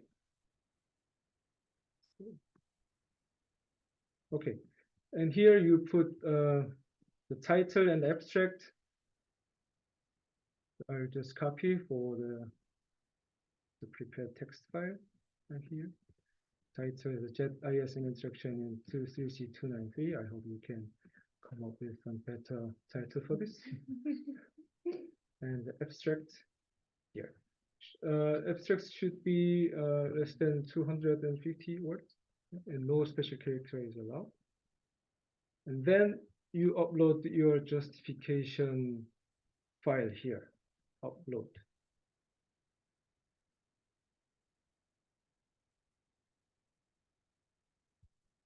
Okay, I'll just upload the sample file. Here. Yeah, you can, whenever you upload a new file, it will override the previous justification file. So don't worry if you have uploaded some different. Right? Okay, save and continue. Okay, then this observing request. So now you specify your target and other setups here. So because there's nothing, we have to start a new target observation. Okay, from the top, now you specify if it's the EVN observation. EVN observation is a real-time VLBI observation, and you can find here in help page, you can find a link to EVN proposal guideline, and it will show what observation is suitable for EVLBI observation here. So if you want really fast feedback from us, then apply for the EVLBI observation. Otherwise, in our case, it's a regular observation without just recording. May I add something to here? Yeah. So earlier there was a stronger distinction between EVLBI projects and regular projects.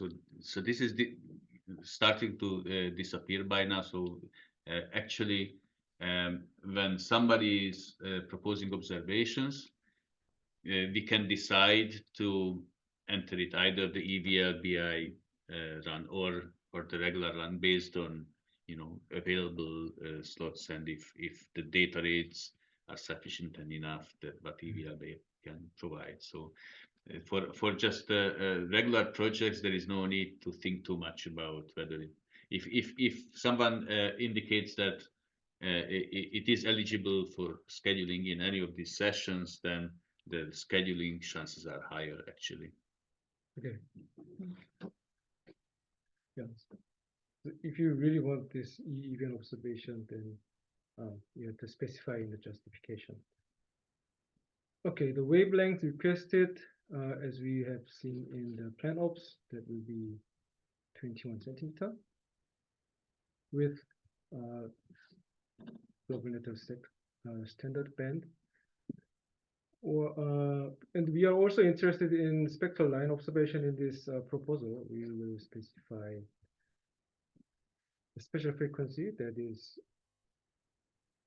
135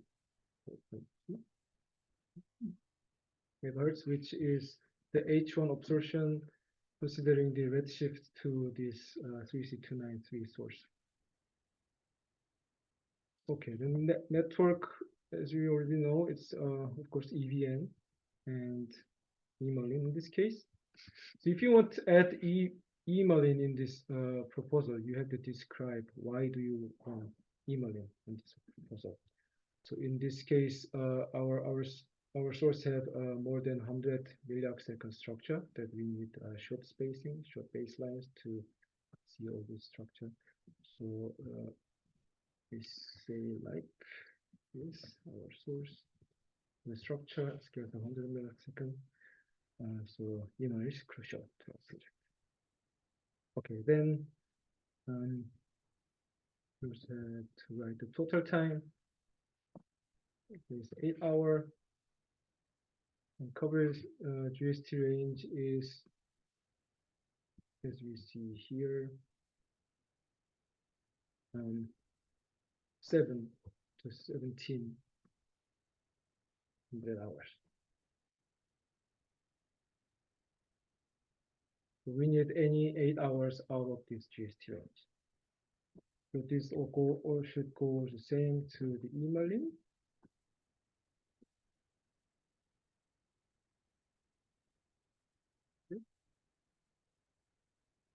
Okay, then do this observation involve triggering?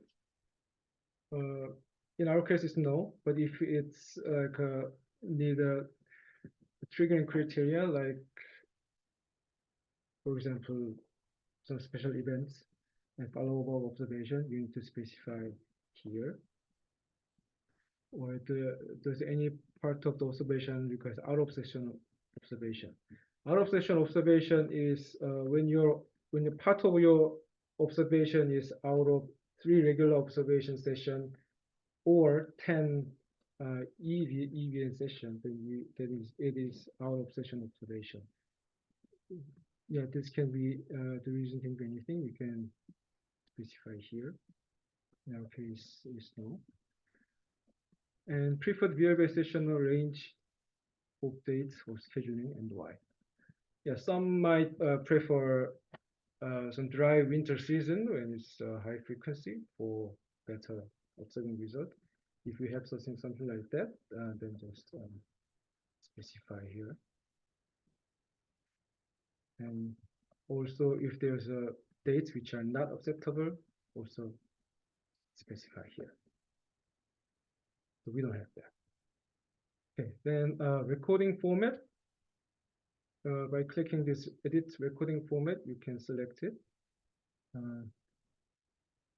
You can either select the standard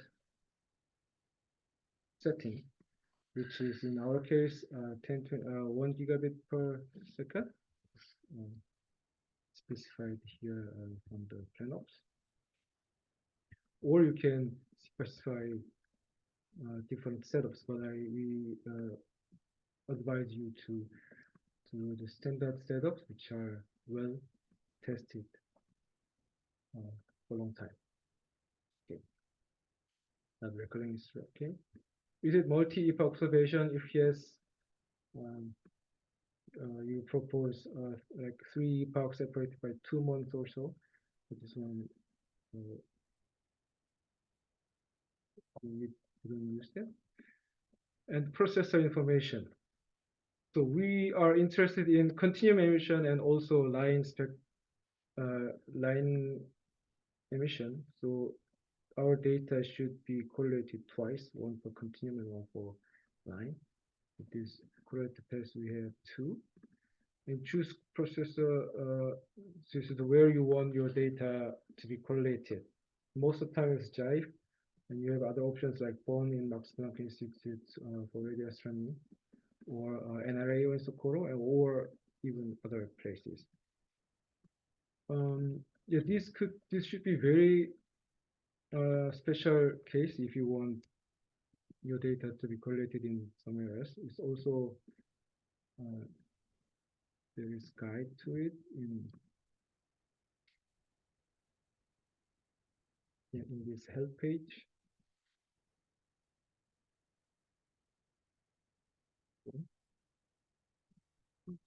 Not here. Yeah. There's two process here. So this will be jibe here, and maximum number of antenna to be correlated. We have 15. Averaging time is 2 seconds, and spectral channel for baseband channel. So we are interested in spectral line emission absorption line. So we want higher spectral resolution. So I'll set it to 512. And there is an option for special processing like cross-pole or pulsar gate or multiple filter or TV phase center. Yeah, you don't have to specify it in very special here, because if you want this kind of process, then you will be contacted by jive at the time of correlation to discuss how you want the data to be correlated. So none of this is our case. And other special processing, yes, because we need one continuum path and one line path. It's right here. Like this. Now the target source. If there's more than 30 target source, then we have to describe how those sources are selected. But our target source is just one. So let's put it here. Same as plan up, we just put our source name here and get the position automatically. Total flux density, we expect 100 millijansky. Please keep in mind this unit here is Jansky, so it's 0.1. And correlated flux density.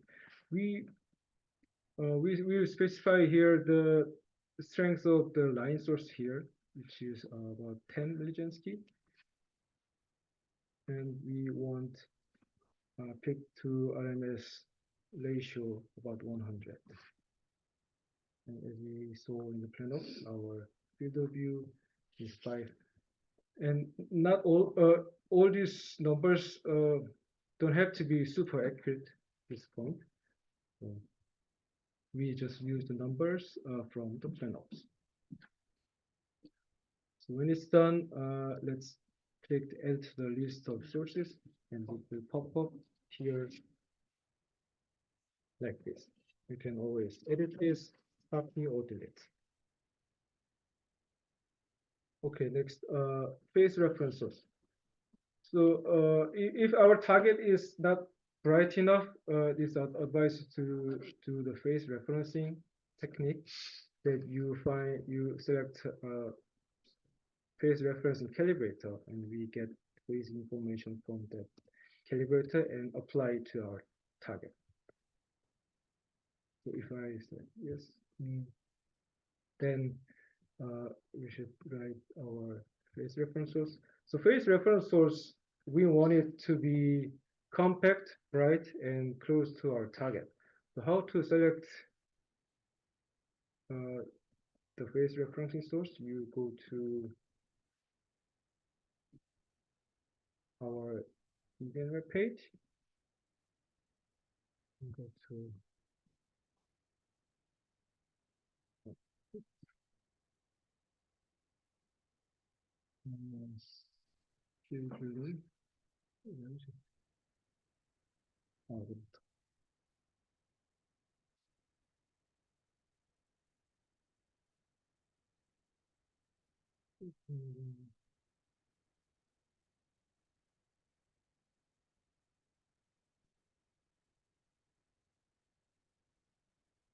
It's there, it's there, it's there, it's there.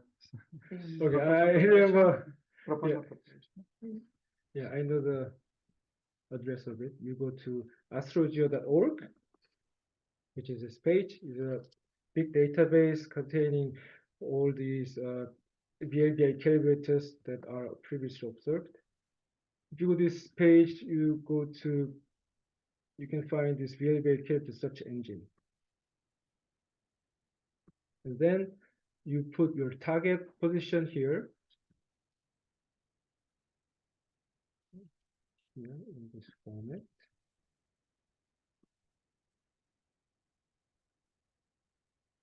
Check the number of source and submit. Then you will see this page. The page shows the calibrated sources that is in order of distance from the target. So on in the first column, it shows C, that means calibrator. If there's an N, it's not calibrator. And there's a distance in degree. So we strongly advise you to select phase referencing source within 2 degrees from the target. And there's a name and everything. And what you have to check is if the source is bright and compact. You see this flux column. Find the closest band we are observing. So we are in L band. The closest band here is the S band. So for this source, J1350 plus 3034, it's been observed since 1996, and it's bright, a few hundred milligensky here, and the brightness is okay, and it's close to our target, less than 1 degree away. And let's check if this is compact. How to check if the compactness is to see this radial plot. If you click it, we'll download this PostScript file, and it will show you something like this. This is a plot, baseline, projected baseline versus the correlated flux density. So if the source is compact, the correlated flux density will not decrease as the baseline length increase. So in this case, it's almost ideal calibrator for our source. If this character has a structure, the correlated flux density will decrease like this, which is not ideal as a calibrator. But this source, 1350 per 34, is close, bright, and compact. So we will select this as our phase referencing source. So let's put it here and get parameters from the shed.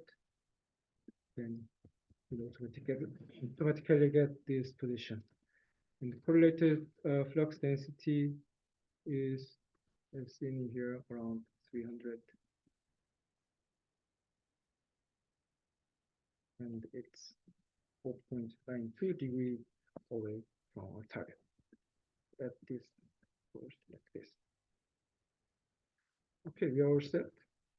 So let's save and continue.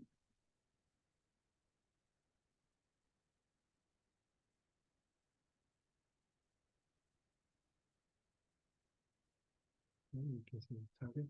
Okay, then lastly, in the additional issue tab, you can specify this. If there's a student involved, you can add a student here. So is a student applicant, or student level, and if this observation is crucial for his thesis to graduate, then you can also specify here.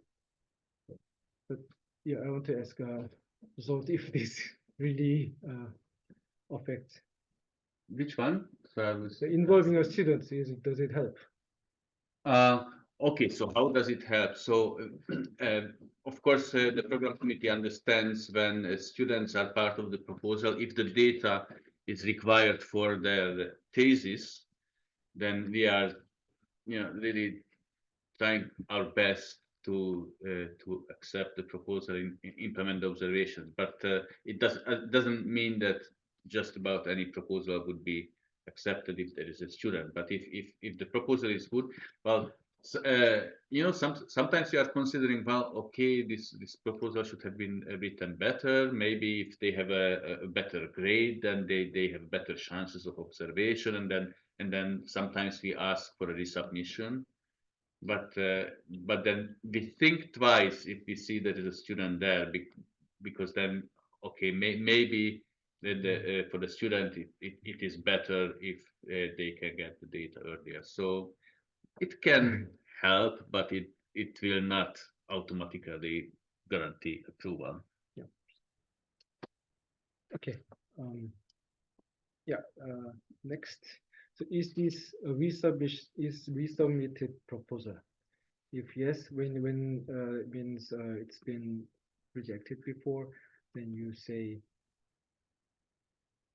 about detail about this previous submission and how it's got improved this time.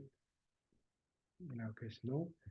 And are there linked proposals submitted to this tag? Tag means the time allocation committee.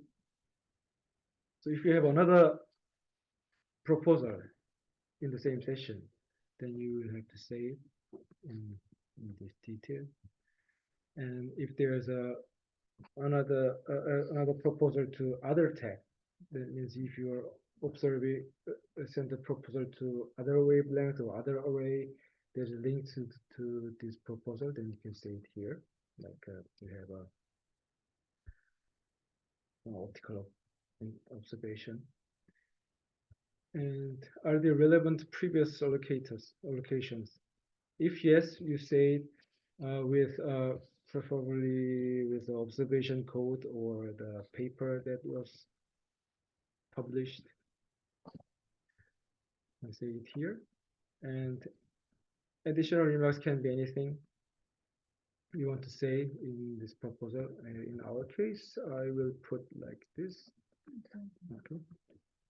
Oh, just mentioning that especially if there are results from previous observations on the topic, it will be really good to add them to the proposal. So the relevant previous applications, it tells us that there was something done earlier.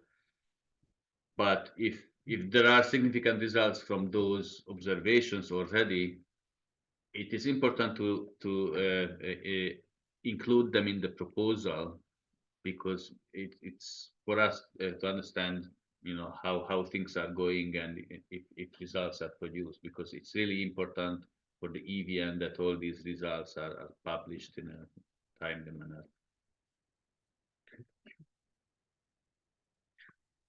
I put this in additional remarks that the correct flux density we put in this observing request here in our 3C293 section is not the continuum emission flux density, but this line. I put it here. Okay, this is pretty much all we entered. And if you click the save and preview, it will show you this PDF file contains what we have put. So if something is wrong or missing, it will appear in red text. This is a justification document for 4 pages. And these are what we have entered here. Let's test it. If we have missed like twist range,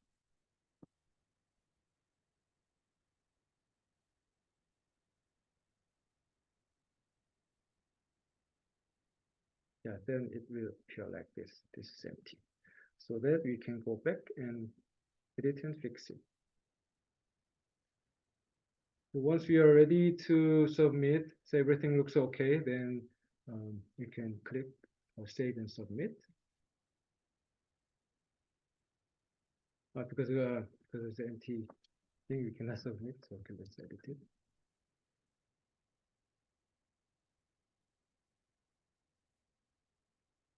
And submit. If you click OK, it's submitted. But if it's before deadline, you can always retract this submission and edit it and resubmit. It's possible before deadline. So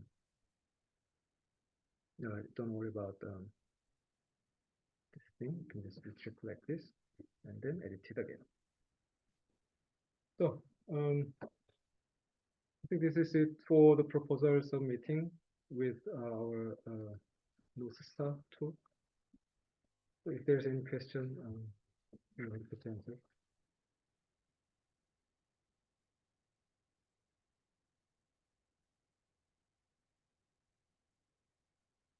They don't seem to have any questions right now. Well, we answered quite a few questions On on the fly, Okay. so. And please add if I missed anything. No.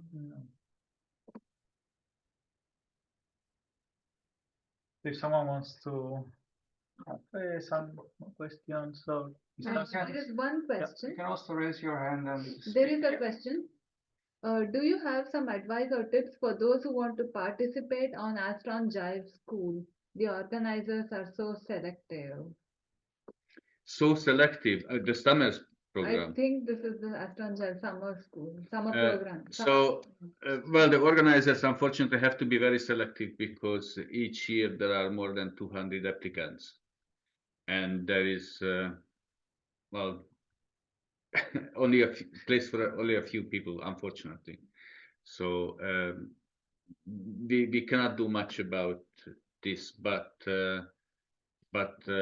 we do understand that it would be really great to have to be able to offer more opportunities for young students and researchers. So yeah, we have to be selective, unfortunately. Well, tips on the application would be very. If you are applying to Astron Jive, then you should show that you are interested in the science cases that are being done here. You shouldn't write an application saying you're interested in inflation theory. We get a lot of applications of that kind where they want science. So if you match your application to the interests that are Yeah, here, so I can probably say that much, that it's so we have many applications, and it's not like that these applications are all, you know, ranked that, oh, this is the first one, this is the second one, this is the third one. Instead, what happens is that there are the supervisors who offer projects for the summer, and then they look at the pool of the applicants, and they decide, you know, what kind of criteria they use for the selection of the best participant they think they can work with, and this can be based on the skills of the student, for example, the interests of the student, for example. And so, yes, if you have special skills or any skills you have that is relevant for research, you should mention that. Your interests, you should mention that. And then so it all depends on the actual supervisors. Of course, they will pick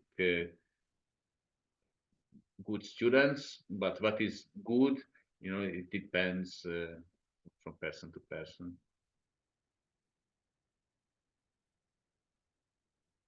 yeah, I think we can answer. There's one more. There's a question on the correlator option, which can probably be answered over the chat. If you're global. So, but do you mean which location? So as long when you're proposing using the Jive North Star tool, even if you choose the VLBA, which is the global array, we recommend that you choose Jive as the correlator, not any other option.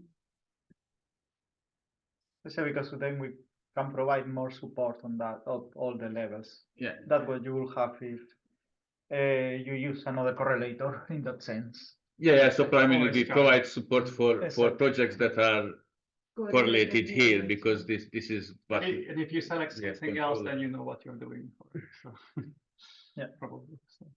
And there's a question on summer school, one more. How essential is Python proficiency before you plan to attend the summer school?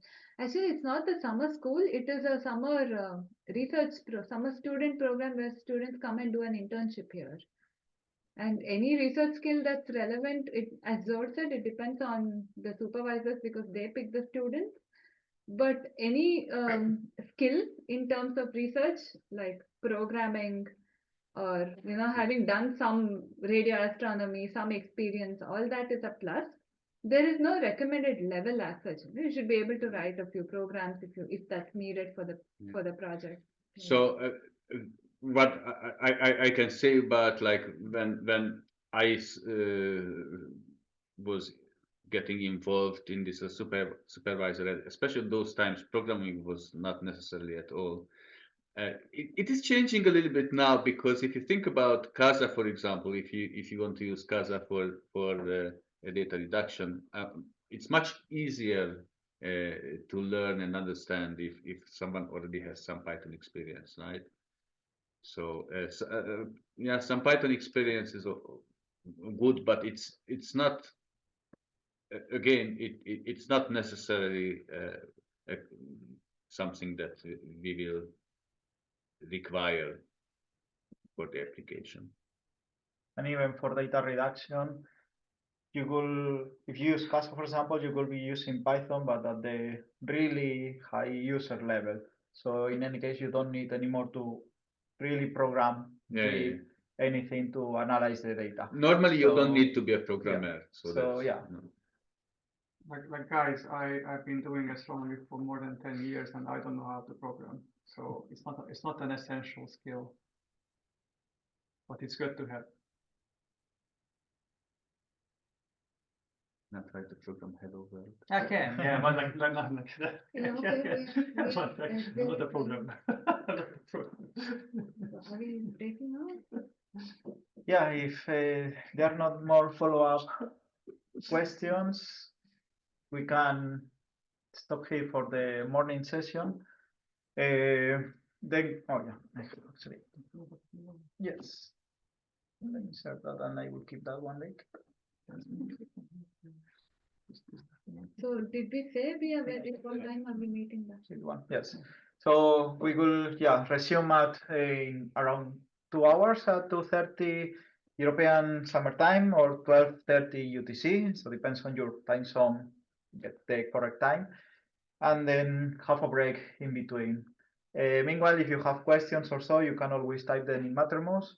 We will try to put all the questions that you've done in Zoom and our answers in Mattermost, so at least after the training, everything can be read again and even follow up discussions there based on these ones. So we will try to put everything there within today, tomorrow too. And as we mentioned, we will share recording and slides later on, probably tomorrow or on Monday. So with that, let's see you in 2 hours. Thanks for joining for now.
Yeah.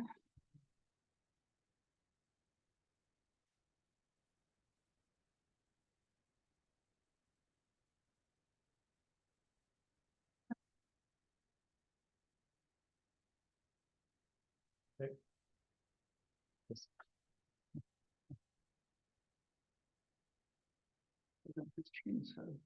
Connect to that.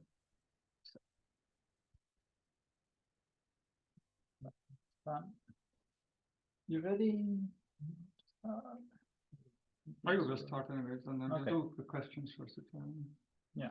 You can start. I promise them. Okay, so we're back for the afternoon session. In this part, as we mentioned, we will focus on the second part. So let's assume that you already submit a proposal and then you actually got time with the EVN. So then in this part, we want to show you what you need to prepare or what we expect from you in order to be able to conduct the EVN observations. Before going to this, actually, if someone wants further discussions, questions, you are free to open the microphone, raise your hand, and start any of the questions from anything that has been discussed during the whole morning or in the chats. So this can be a good moment if you want to Lots of people have some coming doubts there. So there are still, several people coming in. So we may wait a couple of minutes and then start on the afternoon session.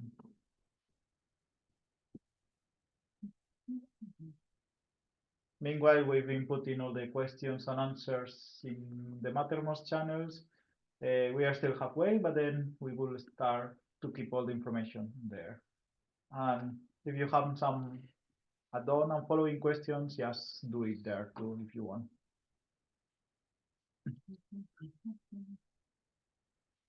How do you make the how to check with the people on the sidebar? How do you make the people here? This one.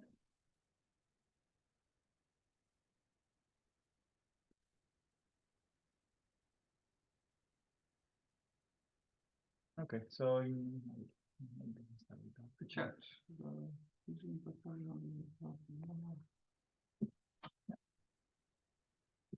Wait a few more. Yeah, people. There are people coming. People are not as punctual as you are. Give it more minute. Give it 6 more minutes. I would. That's a nice. Not 6. How many are there? 26. Give it. Let's give it. I don't want to. Start in the do it middle. in the middle. of the-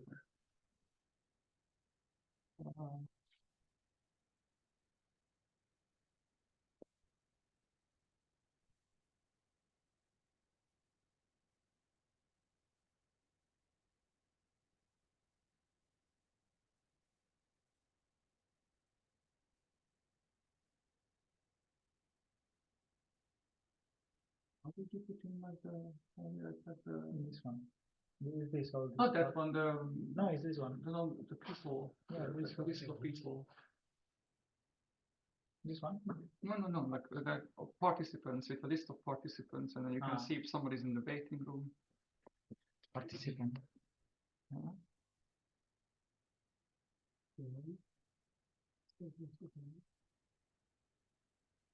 No. Like there was like I managed to get like a list of people here. When you were admin, no? Participants. Participants, yeah. Oh. Okay, cool. Sorry. Thank you.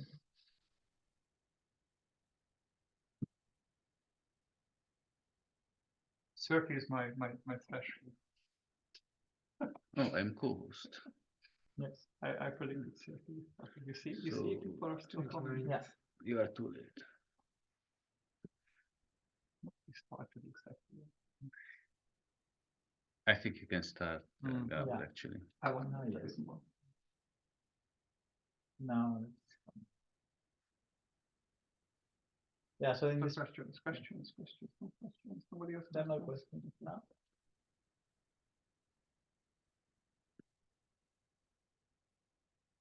Okay, so in this part, it will be Gabor Oroz, which is one of the EVN support scientists, and he will give you an overview. Oh yeah, sorry. Oh, yeah, we have that one. You don't need to open. Oh, the I microphone. suppose Yes. that. Awesome. Sorry, it will give you the overview on how you schedule an EVN observation.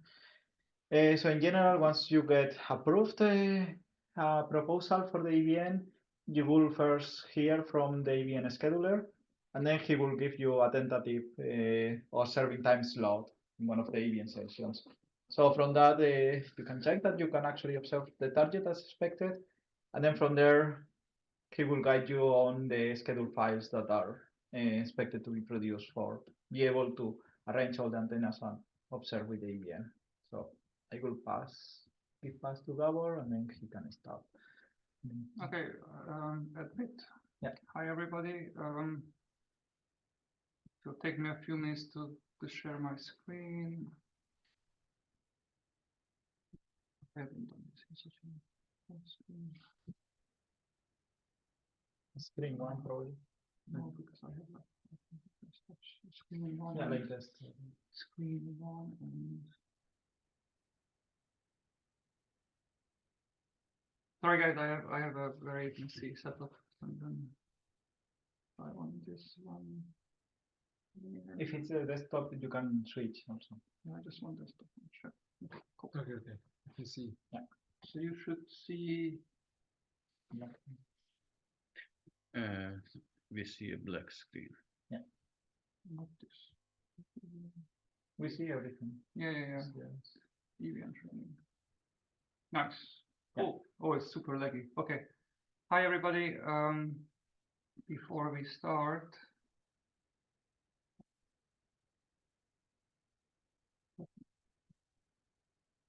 Sorry.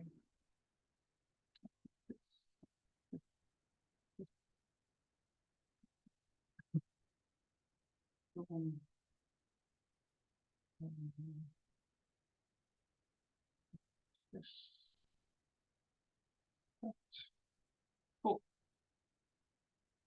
Can I change screens to lecture show? Yes. Oh, nice, cool.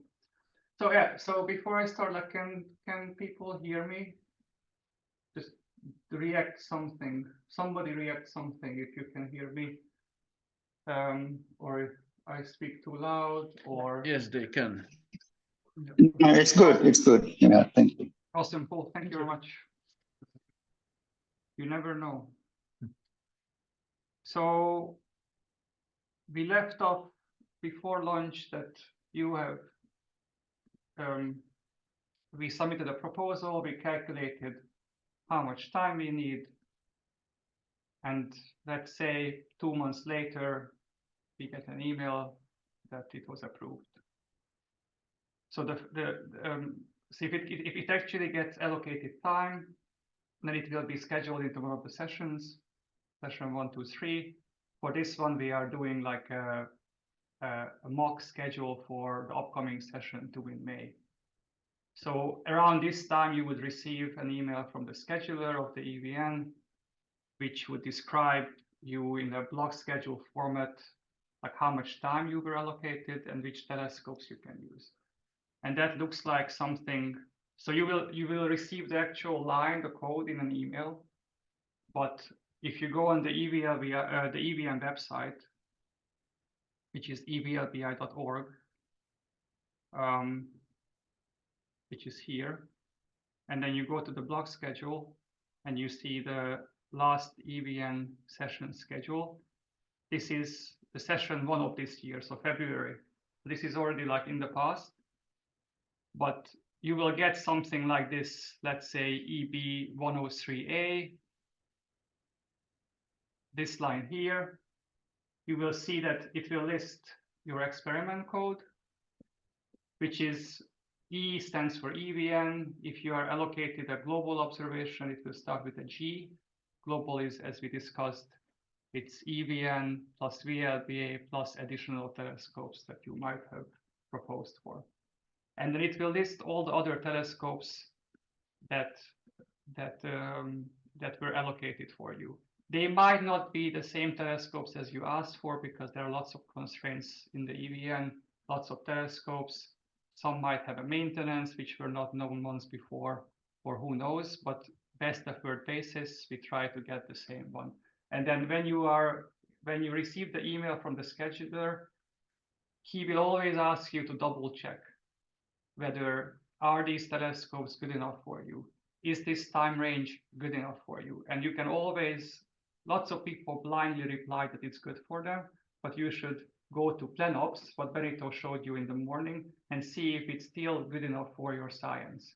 Because the scheduler doesn't necessarily know that let's say the partial array is still good for what you want to do. But let's say it's okay, you approve, so you get like a list of antennas. I will tell you what these codes mean. You will get numbers which are not important, and then you will get also in the end which day it's scheduled for. So in this case, EB103A would be day 57 of the year. It tells you the UT time start, so it's February 26 from 21 UT to February 27, 5 UT. And it also tells you like any other comments that the scheduler might have had. So this is what you know, and then from this is enough information for you to prepare the schedule. You will also receive an email from EVN Science Operations. Oof, super slow. Sorry, EVN Science Operations a bit later, which will tell you about the backend setup. So what you need to put in the key file to make it work to set up the telescope backends, like what frequencies you're observing, what kind of bands, what kind of data rates. That information is not strictly necessary for you to prepare your schedule, and I will tell you why, but these are the two emails that you will receive before the session starts. So let's go. So the first thing you do, you have all your information. In our case, we, okay, I will tell you, sure. So before we start, how do you make this go here? So before we start, I want to like a little bit go over what we are doing and why we are doing it, because making the schedule is actually not difficult. The biggest problem usually is that people don't really understand what they are doing. So just like if it's a repetition for you, maybe, I don't know, it's good for you. So very simple terms. So Jive is the correlator. Jive is where the correlator of the European VLBI network is located. And how VLBI works is that what Roald mentioned also in the morning, EVN has dozens of telescopes, like 10 plus telescopes all around the world. They are in Europe, Asia, Africa. If it's a global, it can have like 30 plus telescopes all around the world. And then these telescopes look at the same target at the same time. In this case, you can see the big star there in the middle. So they are pointing at the same target. They are collecting information from the same target at the same time. However, because they are not at the same physical location, you can see that the light from this source, this target, you can imagine it as a wave propagating through space. And because the source is super far away, by the time it reaches us, we can assume it's like a plane of radiation coming towards Earth. And then if we only have one telescope, then it's very easy. That radiation hits the telescopes, we collect it, and then we will have no resolution, just like very, very low resolution, but we don't have to do anything. But with VLBI, because the telescopes are different parts of the Earth, this incoming wave from the same source will reach one telescope first, and then a certain time later, it will reach a different telescope, and then again, some time later, it will reach the third, fourth, fifth. So there's a time delay when this wave reaches each telescope. And by knowing, so this is like up here, you can see, I wrote like a few basic equations. Up here, you can see one of the basic equations of VLBI, that we are actually measuring time. So we measure this thing called time. It's a time delay of the incoming radiation, which is I can't see because it's blocks. How do you make this go away? this like the? You can just drag it. Okay. Sorry. So yeah, so it's basically it's a combination of where you are pointing the telescopes. This delay, that's the vector s, direction vector. It's a function of how far away these telescopes are. So where they are located on Earth, that's the b vector. So baseline, it's called the baseline, and it's also a function of speed of light. So these three define. This is called a geometric delay. This is just basically how much time in an ideal world it would take for the light to hit telescope A, for example, here, the right one, and that tau g later it would hit the other telescope. And then that delay, these are like very small amounts, microsecond levels.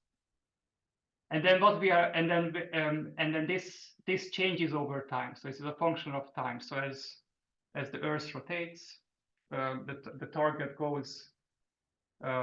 We are looking at this delay constantly changes over the whole observation. To make things more complicated, because we are not in an ideal world, there's an atmosphere above us, for example. This delay is not just the geometric delay, but there are also lots of error sources. Like it's like the geometric delay plus some kind of error in the delay, so delta tau. And then these errors are what we are trying. So when we are doing VLBI, we have to make a schedule and observation which tries to take into account these errors somehow. Because if you have a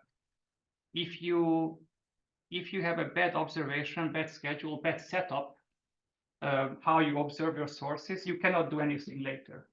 Even if you have the best signal to noise ratio, even if you have the most sensitive array, if you are not scheduling properly the sources in like a proper pattern, then later when you're reducing and analyzing the data, you will not be able to recover all the information because the observations already happened. So you have to be very mindful of this. And then of course, when you're making this schedule, we as support scientists help you in this process if you're not familiar with it. That's why it's very important when you get this email from the scheduler to try to do the schedule as quickly as possible. And then if you have any problems, then get in touch with us, because the more time we have before the session, the more we can help you. If you submit your schedule file like 2 days before the observation, then of course we have much more limited time to help you. And then these things might go, we might not notice it, and then it might be a suboptimal observation. So, and I'm going to talk about a lot about things called phases. So phase and delay, they are interchangeable terms. Just one can be converted into the other one. So it's related to this time difference between the telescopes. And then what we are actually observing, they are called visibilities. How do we make this? See, it's a complex property, complex observable. It has an amplitude term, it has a phase term, phase or delay term. And then in this schedule, we are going to calibrate, we are going to set it up so that we can calibrate both the amplitudes of these incoming signals, and we can also calibrate later the phases. And then these phases, they change as a function of frequency. So you can see on the right, I put these are the three terms that you have to like be mindful of when you're making the schedule. So phase errors or change in phase happens as a function of frequency. So when Benito was showing you the planops before for his observations, you're not observing so you're not observing a single infinitely small frequency range, but you have a frequency, a larger frequency, like hundreds of megahertz. And then this phase can change between the different bands, between these different boxes in the frequency setup. So you have to somehow correct that. Also, the amplitudes can be different in each little box, each little subband or frequency subband. So you can correct that. And also both of these terms, the amplitudes and the phases, change over time. So you have to set up your observations in a way where you can then later correct for this time variability as well. One question from the Yeah. chat. Could you provide an example of bad scheduling resulting in error or worse observations? Yes, I will show it later when we are actually looking through the key file. So it will make more sense. So this is just a general, just to keep in mind that we are always trying to set up an observation to be in the best position to correct for amplitude errors and phase errors, both as a function of frequency and as a function of time. And yeah, that's when we set up these schedules. So and these, like, what I wanted to say, the last thing is that, like, when you set up these schedules, then these error terms, they can come from, so usually like time variability, like time errors, they come from the atmosphere, because the atmosphere is not stable. So as you can see on this plot, for example, there's a troposphere and ionosphere, constantly changes. And then in reality, what you see here, I wanted to use this. So you have like a, let me change it to white. So you have like a flat phase screen, or like all the phases from the incoming target are at the same phase. So the wave front is flat. But in reality, what will happen is that when it goes in space, in vacuum, this is still flat. But then when it passes through the atmosphere, this curve becomes distorted. So certain parts of it will be slower or like shift compared to other parts. And then we can actually measure this somehow using our setup and correct for it. Also other errors, so the atmosphere has a huge error. Ionosphere and troposphere. Other huge error comes from the actual telescopes themselves. So each telescope is different. Each telescope introduces so-called instrumental errors. They are a function of frequency usually, or because the telescopes are the same for the entire observation, but they are different. But then we are going to set up our observations so that we can correct for these terms. So these are the two things. There are instrumental errors, and there are usually atmospheric errors. So yeah, and then once we finish the observations, all of the data gets transported either through optical fibers or through post to Jive, where there's a big computer where we combine this data and produce the final VLBI results that you then get as a PI a few months after the observations. So these are the three main steps. What I'm going to talk about, I already told you the emails that you'll get, the 2 emails. And then let's say you have all the information. So what the first thing you do, question before we start, yes? Yeah. Can unforeseen bad weather affect the quality of your data, even if you schedule things properly? Yes, it can. So it depends. So you have to know, like, let's say you're doing a common observation is, let's say, water masers. Oh, like I should have said high frequency stuff, for example, K-band, EVN, that's like the highest common frequency, 22 gigahertz. If you're observing there and you have like really bad, like at one of the stations, you will have like a big storm, lots of rain or something, then that telescope will be kind of useless for you, because the atmosphere will be so quickly changing that it will be very difficult for you to correct for. Or if you're observing at lower frequencies, then other effects, maybe the ionosphere will have some problems. So there are effects that even if you take into account everything, sometimes really bad weather can affect your observations. But that's why we are thinking about this, that even if like suboptimal weather happens, we are still in a good shape to correct for things. And then maybe if it's like super good weather and then you're doing a suboptimal schedule, then maybe you will get away with it. So but we always try to be a bit more conservative in VLBI. But at the end of the day, there's like a range, like what you want to do. And as a scientist, this is like comes from experience.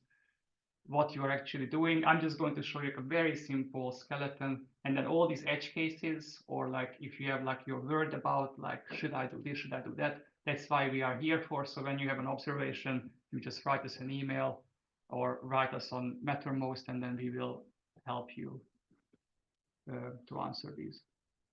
So yeah, so you have your information, you go to second step. Let's go to evlbi.org. When you go to the website, you go this gigantic thing, using the EVN, you click it, and you click it. I don't know why I'm doing this way. And you click it, you will get to this page. All about using the EVN, what Benito spent a lot of time in the morning to tell you about.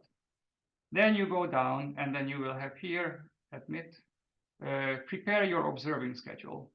You click that, and then you prepare your observing. And then this page, even if you are not here today, and you tell him this page has every information that you want to know, have to know about scheduling. I'm not going to go into everything there, but there are like lots of extra things, links. So just read through it and try to like different kind of observation modes, etc. But here, what we are going to do today is there's this download template. The download template file at the top. If you click this, this will download an empty schedule file, which you just have to fill out certain parts of. But it's already like good, and the skeleton is there for you to work with. So I've done that. I go here. So when you download, this is what's on the website. So it's literally just a skeleton, and then it tells you where you have to put in information with curly brackets. The curly brackets means that you have to put in something there. Don't leave the curly brackets in, but then just change it to whatever you need it to change it to. And then based on this template, I made today's observation schedule. So because it's an EVN observations, I called it E, because Jungwon was the PI. The second letter is the PI surname's first letter. So O Jungwon, so O EO, and then 420.key. And then the last three, they're just numbers. They are just some kind of code. So you will get something, two letters and then three numbers. .key, and key is just these are the schedule files called key files. This is just a convention. What then the telescopes understand. So all I did was here, like going through the cover information, everything is self-explanatory. You put in your email address, the PI's name, some title, which is really important, some title which is descriptive. There are still, like, if you have fax, please put it in, or like phone, observation phone. These are like it's a very old thing, old program, so it has like these old fields. You have to put in something, otherwise the program breaks. So just put in the same number 3 times, or we are not going to use these phone numbers for anything. Just you have to put in something there. And then there are these notes where you can put in any kind of notes. It won't affect the observations, but I made here that like usually you leave this like phase cal is off. By default, it's off. If you need it on, then you will know why you need it on. By default, it's always off.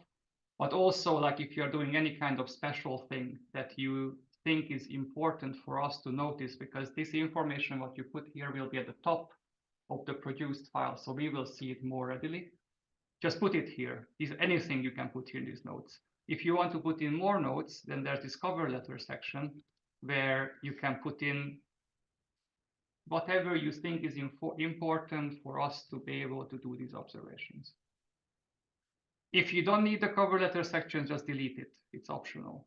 Then you go down, you go to the correlator information. Here, the only thing, like there are 2 things you can change, or you can change the number of antennas. Today we are actually using 16. You put in how many antennas you were scheduled or you're using, and then you're putting in how many channels you have in a subband, which all comes from the planops already. So what is the significance of this Gabor if Which one? this section what you are filling in? It's Will not- the schedule fail if you get It won't. wrong? Yeah. So these are just for us to know whether it's a continuum observation or like a spectral line or whatever. If you, let's say, don't fill in like these numbers or you fill it in incorrectly, it's not. It doesn't really matter because for the observation, this section is not used. This is used later for correlation, but before correlation, you will get an email asking for what kind of correlation parameters you actually want. And also, so this is like very like correlator information. It will not break anything if you fill it wrongly, but yeah. Then the next section is called program control. So when you make this key file and then you run it through the program called PySched, which I'll show you later, it will produce something called a VEX file, lots of additional files, and the sum file. The sum file is something that you can look at, which tells you in a human readable way how your scans are set up. So it's very easy to see that. I'll show you later. And these are just flags, what to actually put in the sum file. And then we always I put in the two ones which are actually good to use and are the most informative, elevation and early. I will show you later what these mean, but there are other options, and these are all described on the website. If you go on the website, there is like all these main flags are described what they do. So you can play around with them. Then we get to the source catalog. The source catalog is where you define what sources you want to observe. So you have to tell the telescope where to point at a given time. And you tell this by giving, so I defined it, there are like 3 different ways that I'm going to show you in this schedule. So you can, by default, if you don't put in anything, then what SCAD does, SCAD already has, when you install it, it has a catalog file in its like folder. And by default, it uses that catalog file. That catalog file has 10,000 sources. So it has all the normal, like anything that starts with a J is there usually. If it's not in there, let's say you're observing some weird faint source, then if it's not in there and you don't define it, then SCAD will tell you that, hey, you're trying to observe something, which I don't know what it means because you didn't define it. You can also define, so if you don't put anything, it will just take the default file. You can also put in your own schedule file. So with this thing called src file equals, and this is nothing else than what I also put in below. It's a big text file with lots of sources. I'll show you actually a little bit later. So it's just a big text file which has the definitions which I gave you here in the second part. If you want to do it manually, so usually you define your target manually, then this is the important information. You put in a source name. This can be anything. This is just an identifier for SCAD. In this case, we are observing 3C293, so I called it that. You define the right extension, the destination of the source, and you define it which reference frame you're using. So we are using the J2000 reference frame, or like the epoch, and then in that epoch, this RA and DEC defines this one specific source on the sky. And based on that, SCAD will actually calculate at the time of the observation what's the actual coordinate on the sky. The third way you can put in something if you don't want to put it in by hand, like semi-hand. Like you put it in like from a, like say you have a calibrator, and you don't want to use the default catalog which is included by SCAD, but you want to use it based on Jim1 shot, for example, AstroGeo. All these websites also give you all the calibrator information, like coordinates, various names that they are defined in the catalog, what kind of epoch, what kind of amplitudes they were measured, who measured it, in a key file format. So you can just copy paste from that website directly, and you can put it here. And then the third way, if you don't do anything, let's say, so in this case, I put in the target source 3C293. I defined it from the proposal, just copy paste it here in this very simple format. Then I took the phase reference calibrator also from the proposal, J1350. I went to, I'll show you where you can find this. And I just copy pasted from that website directly here. And then I will also use things called fringe finders, which are also calibrators, but very bright ones, which are used during correlation and also for reducing the data and correcting for frequency-dependent phase errors. I didn't put in anything. I just made myself notes that these are the three I want to use, but I'm just going to let SCAD figure it out based on the default catalog, because I'm using the basic names. The J, it's always J something, or there are always like two names. These are in the catalog. So you can see here, when I put in an exclamation mark in SCAD, that means it's a comment line. So when you actually parse it later, these lines are ignored, and an end cap. So let's actually go now here. So how do you actually get these like source information? So we go to, so we went here to observing and schedule preparation. So you want to know where to find your sources that you want to observe. You go down, we'll make this more accessible in the future.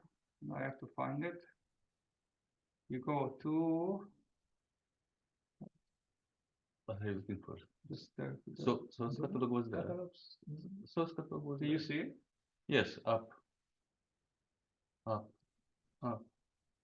Yeah, source catalog No, there. but No? Well, what are you looking for? Source catalog. It was there. You Number first 4. there. No, not this one, not this one. Okay, down. There, more.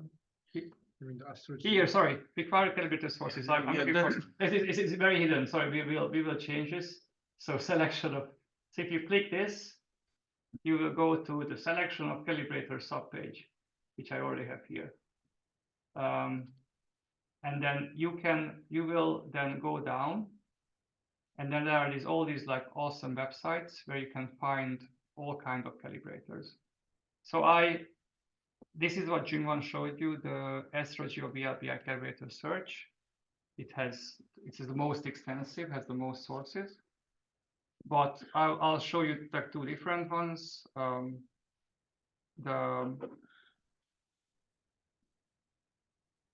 VLBI calibrator search tool. So if you click that, it will look like this.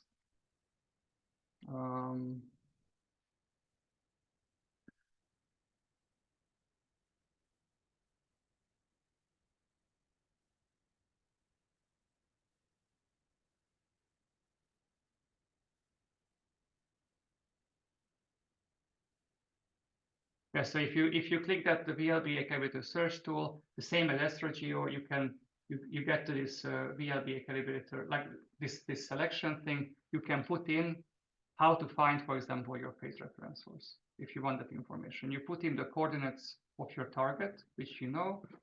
You put in a search radius, I don't know, 3 degrees.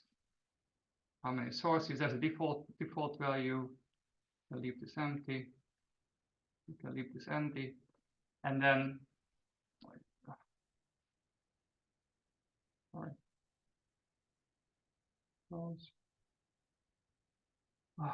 So you go here. So VLBI the calibrator search tool. Attention, you want to use the VLBI one, not the SRGO one, just so that we can see. So you want to find your phase reference source.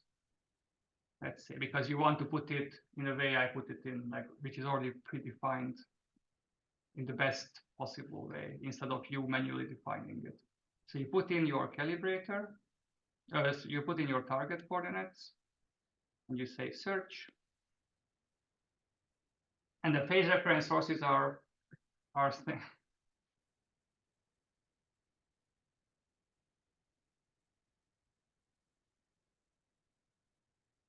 they are ones which are close to your source, close to your target.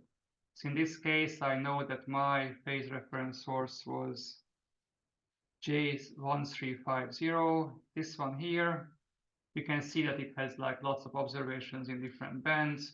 So we are observing that L band, which is below S band. It's very bright, like 200 millijanskis. So Jung1 selected this for the proposal. So if you click that, then you get here, you get like an overview of what this source does in different frequencies. And then here you can get the format, which you can just then copy paste directly. All I did was I hit copy, and then you can get all of this information directly pasted into your key file. And then you don't have to worry about mistyping something. AstroGeo can do the same thing. Fringe finders, you can do the same thing, but you don't need to do it. So this is how you put in calibrators. Then you go to the frequency setup. So the frequency setup is that the second email from the EVN science operations where you get it, what you actually need for your observations. But so the magic of PySCAD is that many of these basic EVN setups have already been defined and they are kept up to date. So if you know which band you're observing, in this case, we are going to do EVN 18 centimeters, so 1.6 gigahertz, not 1.4 as they did for the proposal, because I want to use more telescopes. But we want to map this source at 1.6 gigahertz, which corresponds to 18 centimeters in wavelengths. You can go there and I'll show you where you can find this. You can put this directly in, and then SCAD will know how to set up each EVN station. If you, let's say something is wrong in these setups, it happens, then you can either remove this and not use it, and then use no setup like this. What this will do is that it will run through SCAD, but will not attempt to set up the backend, the frequency information for the telescopes. You don't have to worry about this frequency setup. You just put in something and try to run it through. If it doesn't run through, just use no setup. Because this is something that we will fix at Jive before uploading it to the stations. Because so there are many telescopes at the EVN. Some have like very weird setups. We will look at each. If you have a problem with one station, you can either remove that station or write us an email that something is wrong. You do not have to worry about the setup information. This one line, what you actually have to put in here, you will get an email from the science operations.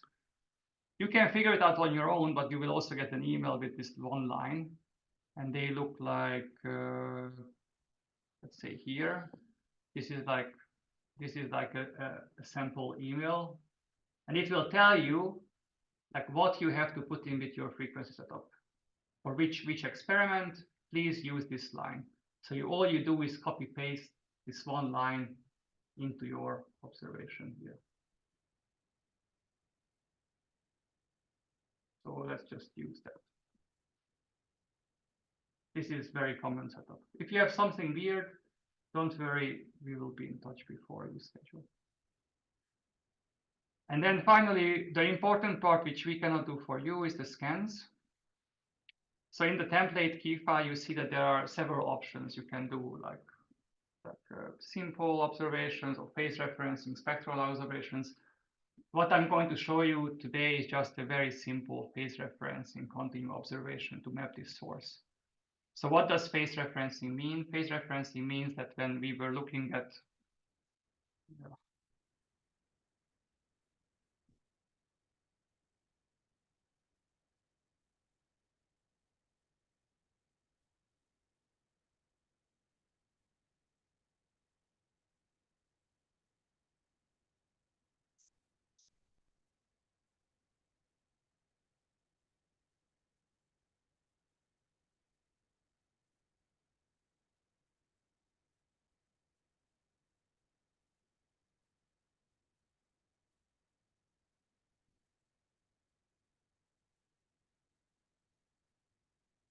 Yeah, so when we were talking about what's phase referencing? So phase referencing is that you have this thing that you're observing the target, and then you have all these areas you want to get rid of. How you get rid of them is that you are going to look at a phase reference calibrator, which is a known source with a known structure, known position, and which is very close to the target, usually like a few degrees away, maximum. And then, because we know everything about this source, what we are going to do is that we are going to go back and forth with the telescopes. So let's say you have this telescope here, and this will first look at towards the target, like towards all these telescopes first look at the target. And then very quickly after, like a few minutes after, they will look at a very close by calibrator, maybe here. Look here. So what this does is that we are trying to model the time variable changes of the phase. And because our assumption will be that when we are looking through the atmosphere in a certain line of sight, when we are looking towards the target, we have no idea which part of the phase errors come from where. But when we are looking at the calibrator, because we know the calibrator parameters so well, we can use that to model, we can calculate the errors, and then we can remove it from the line of sight of the target. So this is called phase referencing. So the main thing is that we need bright enough, well-known source close to our target. And then we will assume that the atmosphere behaves the same way towards our calibrator and towards our target. So when we subtract one observation from the other one, what will remain is all the characteristics related to the target source. This is complicated. This is like data reduction stuff. I don't want to go into it. There's a question, Gabor. Yes. Which I'm not sure exactly if I understand correctly. Calibrate. So I think the question is that how I think it's better to ask how much time we spend on the calibrator and how much time on the target. Is it what you want to ask, Yertai? And how many calibrators? I think, yeah. How many calibrators? How many calibrators? One. Okay. Well, okay. For this kind of phase Phase referencing, by default one. If you are using more than one, you know what you're doing. So, or get in touch with us. Or yeah. It's if you're using more than one, it gets complicated, and for 90% of your things, you don't need more than one. Talking about phase calibrators. Phase calibrators. Like we will have another type of calibrators that Gabor will say later, and that's different. But let's say you know that you have to do phase referencing observations. So you go back to your calibrator. I have 2 minutes. I'm going to close this because I don't need it anymore.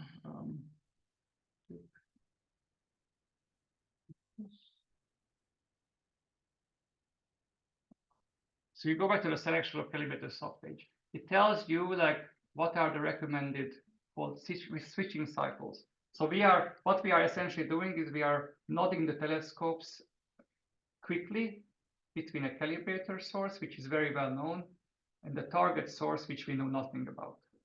And depending on what frequency you're observing, this nodding, it's called a switching cycle, changes. The whole point is that it changes because the atmosphere that we are modeling also changes.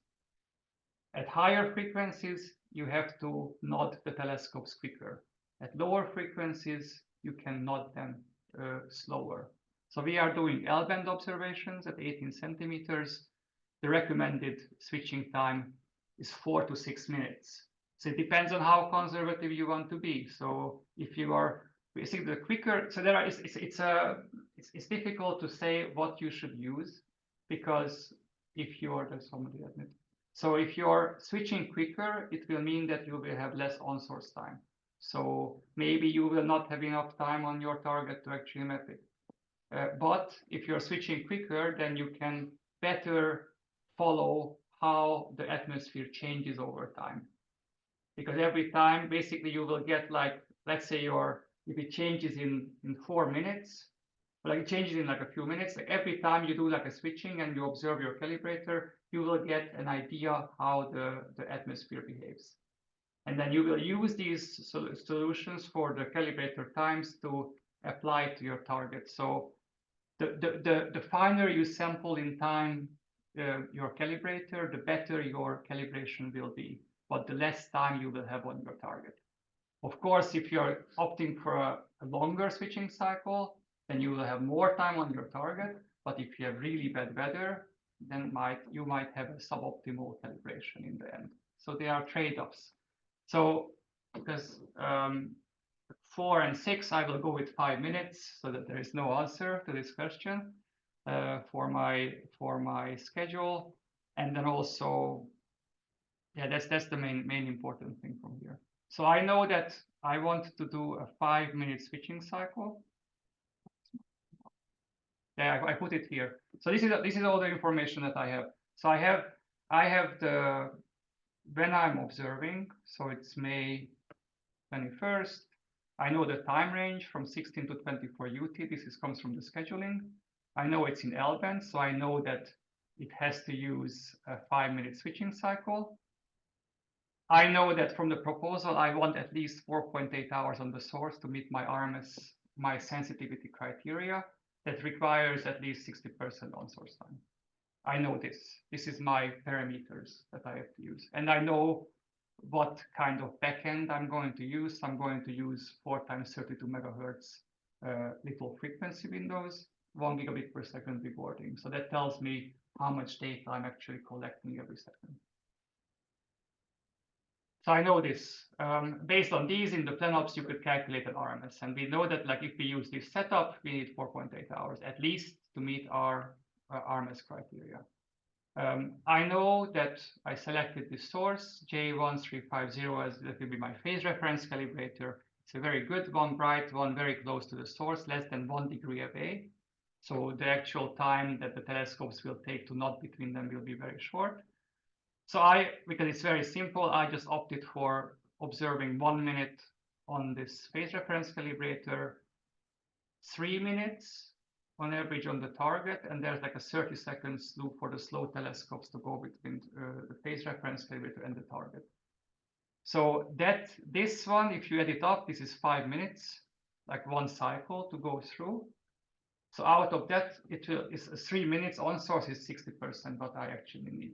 I'm actually going to spend a bit more time on the target, and you will see why. So it will be more than 60%. But then I'm actually going to lose some time in the schedule because I need to calibrate I need to put in other sources to calibrate the phase versus frequency effects with the fringe finders. So how my setup looks like in the bottom, what I'm opting for is that you see this. So this is in time, my observation. And then these are the scans I want to observe. So I know I have 8 hours. So I want to put in like 4 fringe finders. You can put in 3, at least 3 is usually recommended, but I put in 4 now because it's safer. So you will see that like we are going to do 4 short scans on some very bright calibrator. And then between them, we are going to do these phase reference cycles, which are nothing else than nothing between the target and the phase reference source in every 5 minutes. And that's it. That's the whole thing. But if you set your phase reference cycle too long, then even if you have like awesome signal to noise, you might not be able to calibrate your observations properly later. So this is just like back of the envelope calculation, but this is how you get an idea, or like how you get an idea of what switching cycles you use is that you talk to people, like you write to us, and we will tell you what is the best for the EVN. So what I did here is that I started a fringe finder, which is again nothing else than a very bright known calibrator source, 10 times brighter than my phase reference calibrator. That means that when we are correlating the data, even like very little, a few seconds of it can be used to like get a good solution, initial solution. And then you see that so what I do here is that I observe the fringe finder for one scan, then I observe a phase reference calibrator, and then I start switching between the target and the phase reference calibrator. So how do you actually and then I repeat the same thing again, and it's over. So how do you actually read this section? So you first define when your observation starts. So it's 2024, May 21st, 16 UT. You can set a global elevation limit for your stations. If you don't want to observe below 10 degrees, let's say, you can set it here. If you don't set anything, then each station will have its own elevation limit, and it will just do that. So you can remove this by commenting it out, but we recommend to keep in again, it's on the website. So just please check that. This is the actual block schedule, the scheduling information that you will receive. It will tell you your experiment code, all the station that you're using, and when your actual observation is. So then the next step, you have to define which antennas you're going to use for your observation. You do this with station equals. And then these codes, the JB2, W1, these are all the different antennas in the EVN. So if you go back to the EVN scheduling subpage, you can go here, number 6, start of observation. So you can find all these sections on the website. So just go read through them and fill it out based on that and the template. So here you go here, enter names and codes. So each 2-letter code relates to this longer, more descriptive name. So based on that, you will just fill out stations like Effelsberg, Hartebestock, and this is the actual name. So based on this, I filled out my stations. And then you actually put in the scans. So how the scans work, each line here is one scan. So this tells the telescopes that for the first scan, please point the telescopes to this right ascension and declination, which I defined before in the source section. And there are two parameters, gap and duration. Gap is a way to turn on off the recorder at each station. And then duration is how long the telescopes should observe that coordinate you put in here. So in this case, when we start, we say that these are the telescopes I'm using, all of them. All the telescopes, please point to source 12222, which is a fringe finder, very bright delay calibrator. Go to these coordinates for 4 minutes. And because it's the first scan, there is no gap between, because we start there. And then you can even put in a comment for each scan with comment equals something. And then the line for SCAD ends when there's a backslash. So if I put it in let's say this, it's still one line as far as SCAD is concerned, because it will read from source, goes all the way to this first line, and that's the end of the line. So here. And then after that, you can put an exclamation mark. These are just comments for me. So I know that this scan is a fringe finder. I observe that, and then I start my phase referencing cycle. So I go to the phase referencing calibrator, point the telescopes to this RA and DEC. Please leave a gap before the next scan starts, leave a 2-minute gap. So when this finishes, so this will go from 16:00 UT to 16:04 UT, leave a 2-minute gap, and then observe for 2 minutes. So this scan will end at 4 + 2 + 2 at 16:08. And then we start switching quickly between the two sources. Here, I don't want to leave a gap because the telescopes move at different speeds, and you will see later in the output what I mean. So some telescope will get there very quickly and they can start observing sooner. Some telescopes will get there only, I don't know, in 30-40 seconds, and they will start observing later. So you don't have to, you actually start the scan immediately when you're leaving the previous one. So what it tells, and then, because I told you before that there's roughly a 30-second average slew time for the stations from one source to the next between the switching in the phase reference cycle. So I actually put this time in the target. So 3 minutes plus the 30 seconds of slew time. But I'm not, but it will not be 3 minutes and 30 seconds, but it not be 3 minutes, it will be something in between, and it will depend on each telescope. And then, so this will means that when this ends, please go to this source, this RAN deck, and observe for 3 minutes and 30 seconds. Then go back to your phase reference calibrator and observe 1 minute 30 seconds, and do this over and over and over. And then how you do a 4 cycle in SCED is you tell them how many lines. So you can say group 4 repeat 14 times. So group 4 means that take the next 4 lines after this definition and repeat it 14 times. So this is exactly 6, 7, 8, 9, 10 minutes. So this means that it's 140 minutes, 2 hours and 20 minutes, this whole block.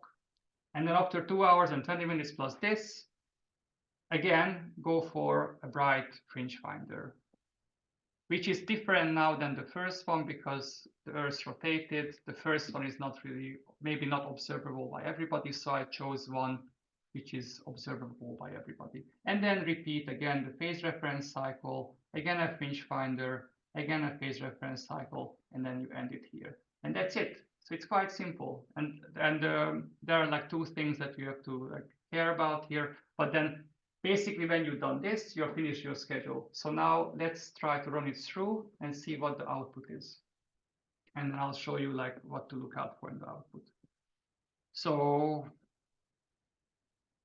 yeah. So you prepare the key file, .key file on your computer. How you actually run it through, how you actually make the schedule file, how do you actually check that it actually works.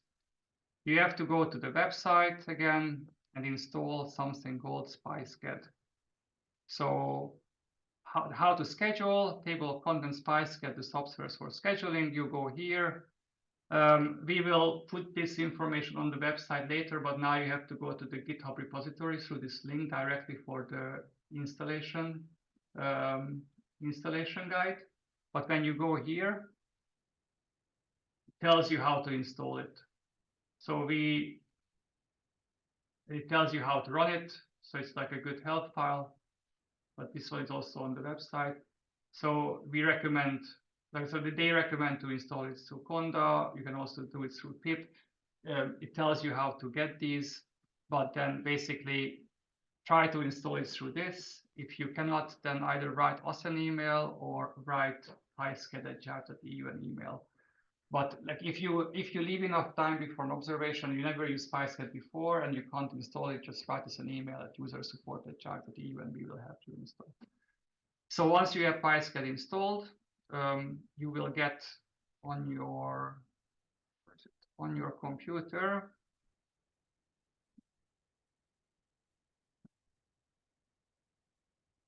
so once you install it, it will have like this folder.pysched somewhere where you install it. So what's actually inside it? Let's have a look. So you can see like there is a folder called catalogs and the folder called setups. Also example files, if you want to look at like, this comes from like I think the VLBA, how example key files look like, but whatever. But let's look at first catalogs. So catalogs is what I told you that like PySched comes with order. So PySched is just a wrap around a tool called SCED. And these all come from SCED, the original software. So it tells, there are these catalogs which tell you where the stations are, so the locations of each station, what are the station specifics, like what kind of backend they use, etc. So for example, and this is all used in the background by PySched. You don't have to worry about this. But let's say I'll show you one. If you want to know all those station codes, what it actually reads, you can go to stations.dat, which is the default stations catalog. Stations.dat, which is in stations.dat.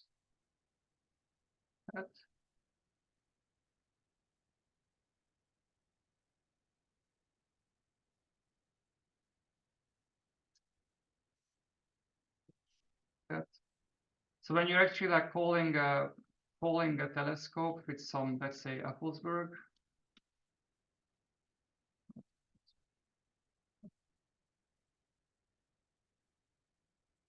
Let's say you put Jodrell 1. So when you type in SCAD Jodrell 1, it actually calls this information. It tells what kind of telescope it is, how fast it can move, where it's located on Earth, etc. So all that information. Then when you actually specify a source without manually specifying it, it calls the default source catalog, which is sources.dat.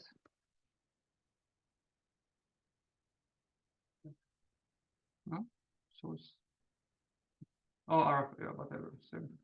So, and this is nothing else than, again, it's just a gigantic list of source name, RA and DEC, and additional information. So that's how SCAD knows just from the name, if you use the common catalog names, where to get this information, if you don't specify it manually. If you specify anything manually, that overrides the default catalogs. Then the other thing you have in the PySCAD installation is the setups. And this is what, so these setups are, they are all the VLBI arrays in the world.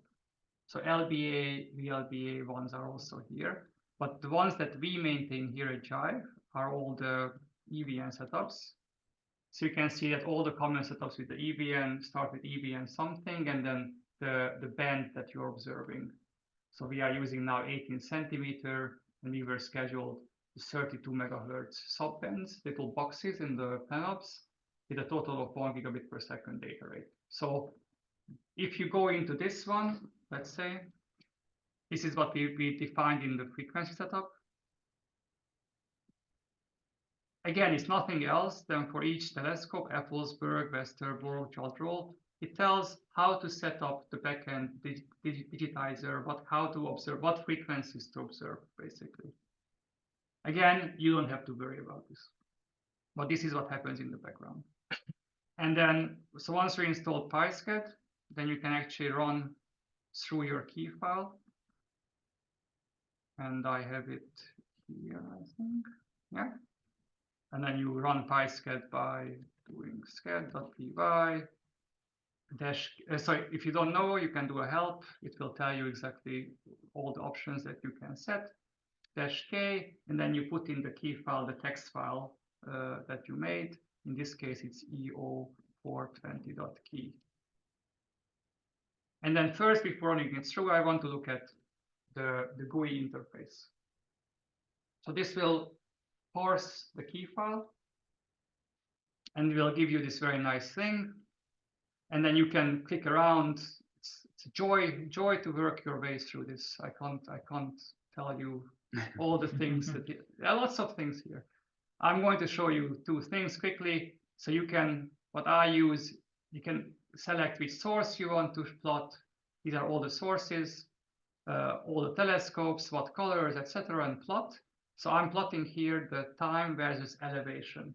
So where is the source? Like how, so the telescopes rotate in azimuth. So they rotate around like an axis like this, and they also nod up and down. So this is the elevation axis. So if the source is above a telescope, it will be at 90-degree elevation. If the source is at the horizon of the telescope, it will be at 0 elevation. So you can see that like when we start observing, all the stations are very low. So basically what this means that the source, our target, just rises above the horizon. We start observing. Over the day, over the 8 hours, the source, like the sun, for example, it rises and then it starts setting. So a few interesting things here. You can see here, you can zoom into this plot if you want to, but you can see here that there are every 3 hours or so, there are these different sources, like here, these are the fringe finders, which are quite far away. They can be several degrees or tens of degrees from your target. They are a bit off. That's why we are looking at a very different part of the sky. So that's why the elevations for all the stations are different. But then between that, you can see the phase referencing cycles, and you can see this like little like seesaw pattern. That's very common. That basic target, phase reference, target, phase reference, and because they are almost at the same location, they are rise and set at the same way. other interesting things, you can check here that times are correct, our times are correct, and also you can see that like all the European telescopes are located close to each other.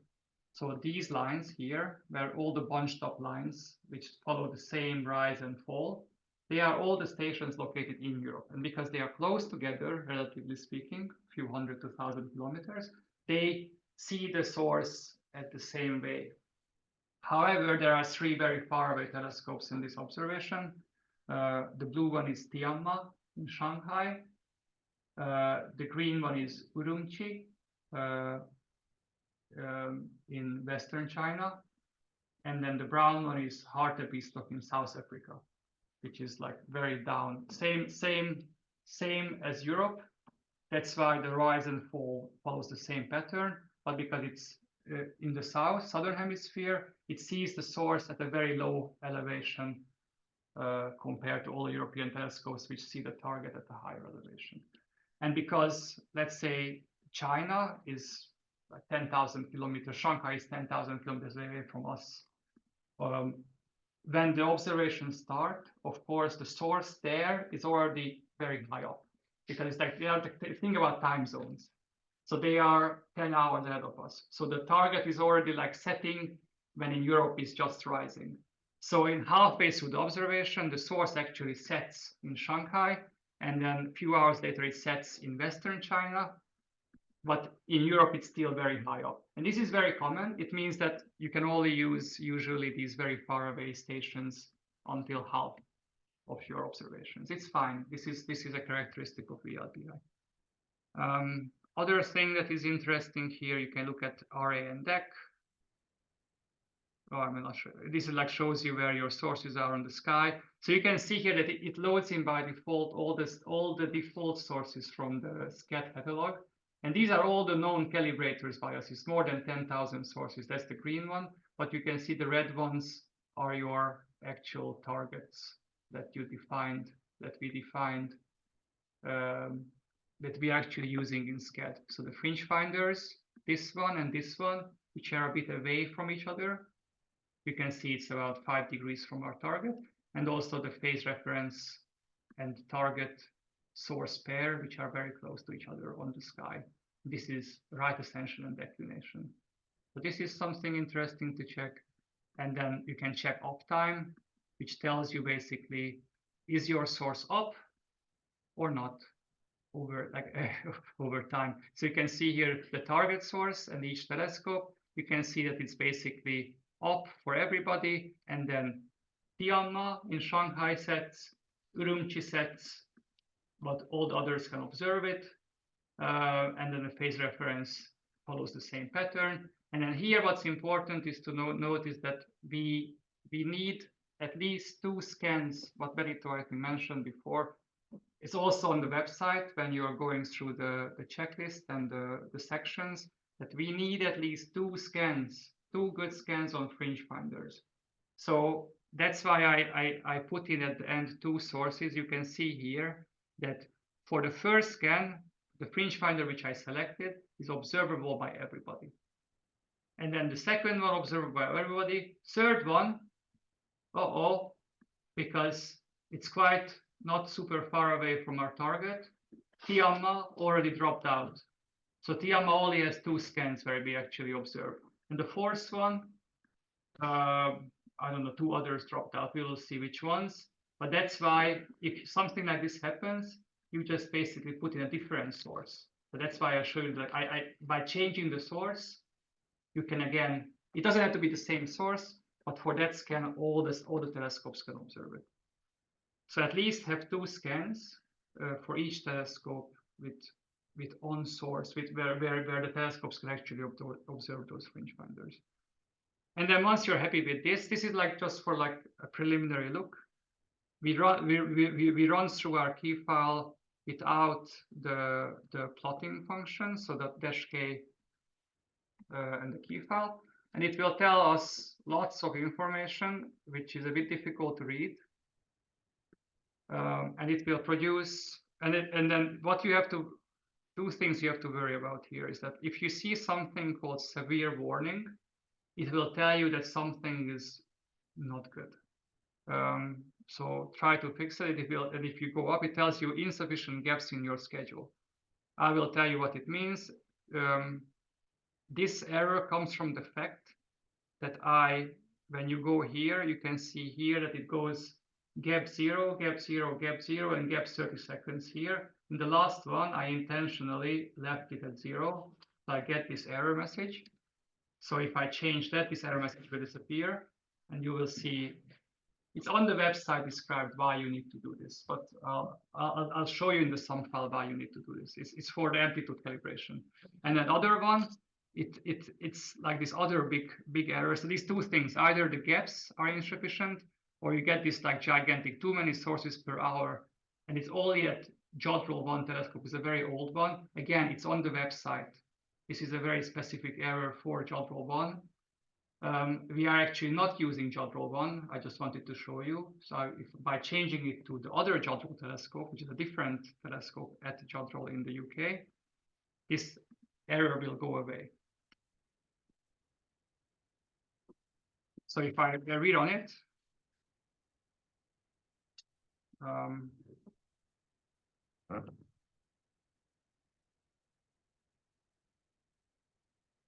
then these errors are gone. And then what you actually get as an output is, what was it called, ES40. So these are all the output that PySCAD gives you. So you started with the key file. This was your input, and gives you all this stuff. And all of these, don't worry about it.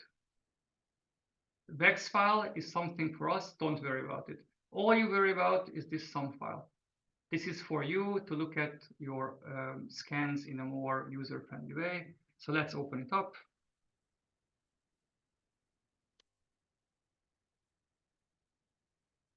And here you can see that did you do everything? All the cover information is there. You can double check. It tells you have been scheduled 8 hours. It tells you elapsed time for the project, 8 hours. Good, I'm happy. It tells you which stations you are using with what coordinates.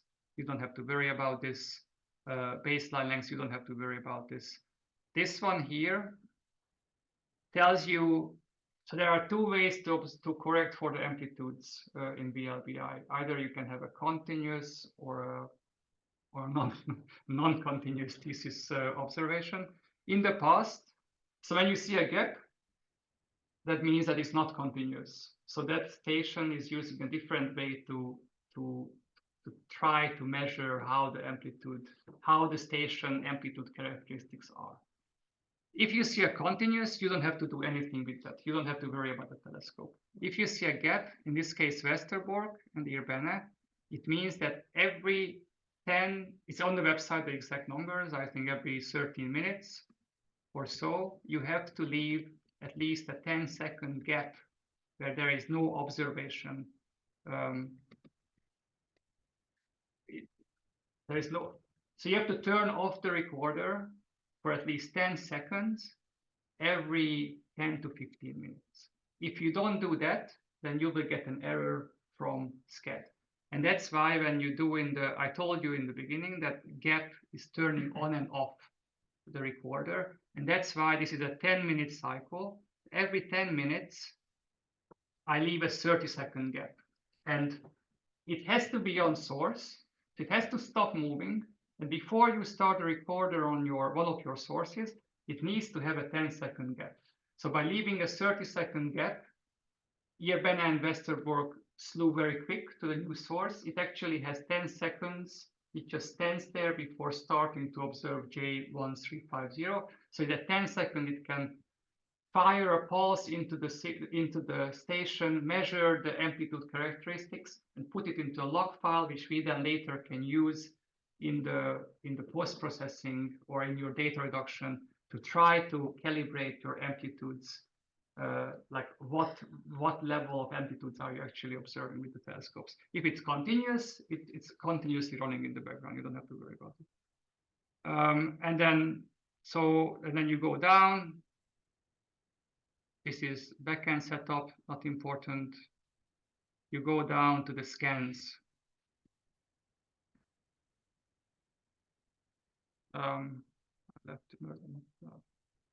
Sorry.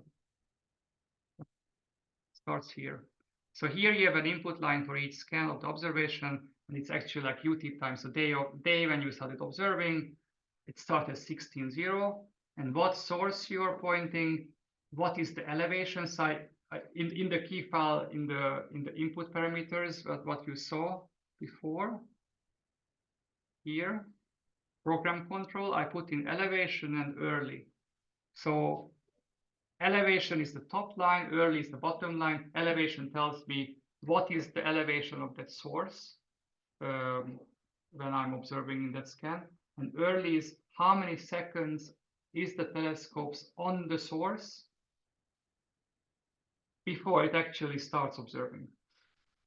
So the first scan, of course, it's already there. So the early is 0 seconds. And this is the elevation. So all telescopes can see it at like 30 degrees. Or Urumqi is like 60 degrees. So it's very high up for Urumqi. And then it goes to the phase reference source. You see it 4 minutes past. So you put it with the duration 4 minutes.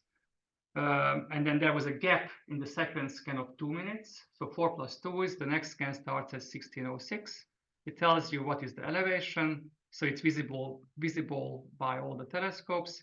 And it tells you how many seconds are the telescopes before that. So it means that it takes, I left a 2-minute gap between the two scans, but it actually only takes the telescopes, let's say 1 minute or 1.5 minutes to reach that source.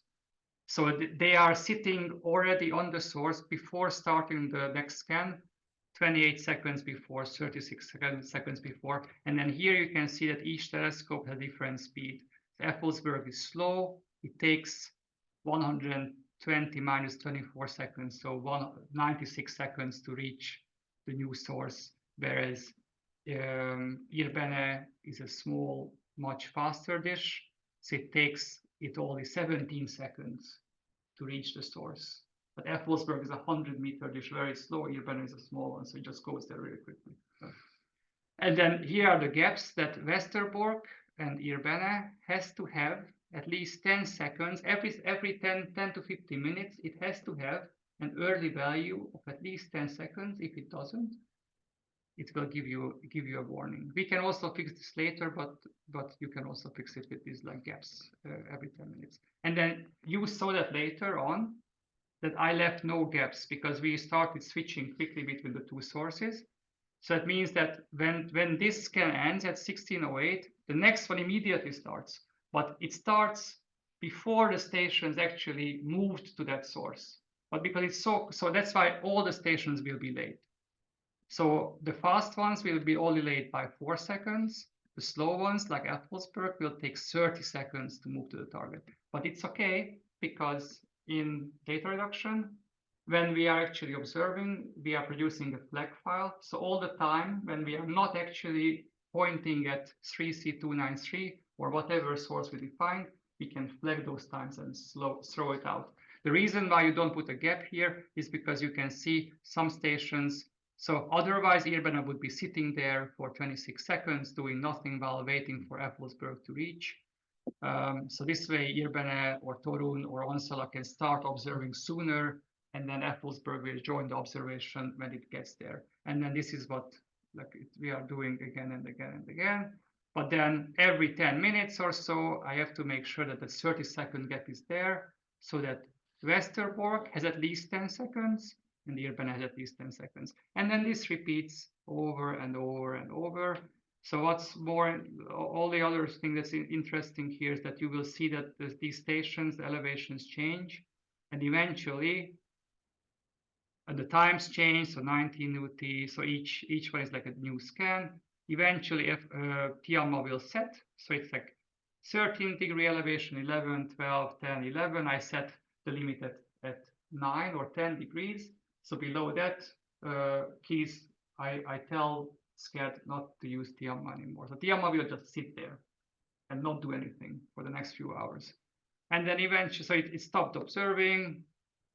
And then Urumqi will also set eventually. And then here, what I wanted to show you, like these two sources, if I keep the same fringe finder, which was 1407, that I used before, see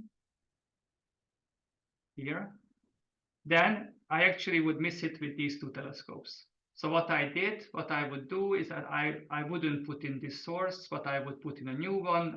For simplicity, I just put in this one to show you that by scheduling the different fringe finder, you can select one which is observable, which all the telescopes can actually see it. And if you go down, it will tell you how much disk space you're using. Not super important. What are the coordinates of the source? And it tells you, quite importantly, what is the on-source time for each of your sources. So this tells me that on the target, we are spending 5.25 hours. Again, very crude calculation because this includes some of the slew times.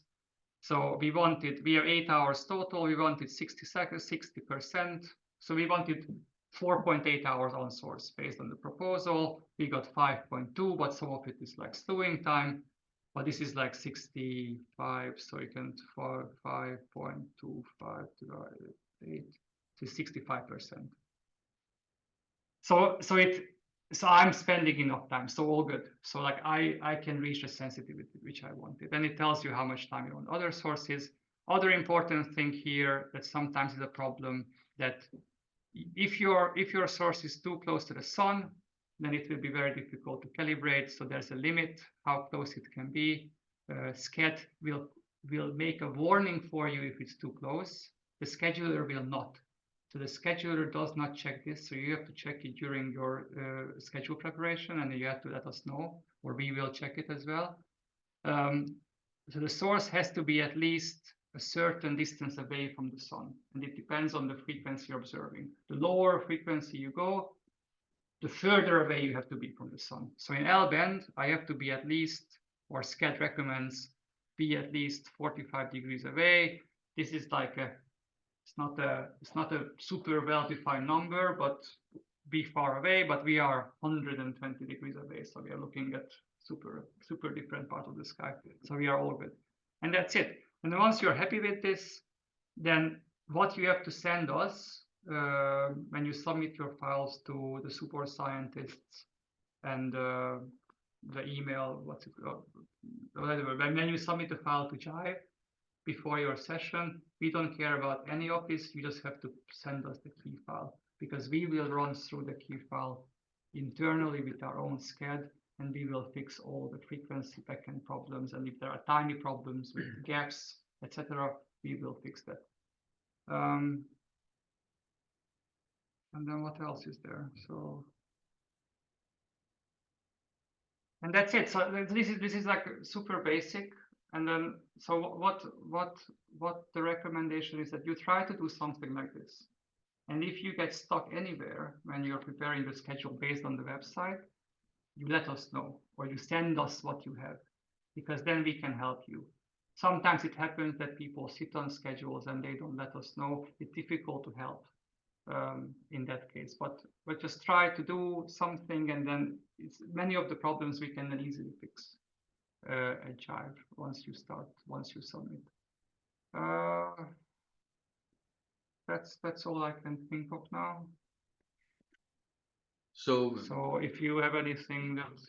So maybe if somebody hears it for the first time, it's completely this sounds a bit crazy, but because there are the templates and because we are giving instructions on what are the important things, you know, the setup can be just copied there. So most of the complicated things we can take care of, right? And it's about all of these extra parameters, like what it means, or the different flags you can use, or how you define sources. Everything is on the website. So and what kind of observations you're doing, what to look out for, what gaps you should use is there. So just read through it and with the template, and then if something you're stuck, yeah, just let us know, and then can I give you a tip? Yes. Yeah, to not to you, but so when we are observing in the real-time correlation EVLBI sessions, what happens is that we are often combining experiments from different users in one observing run, and because of that,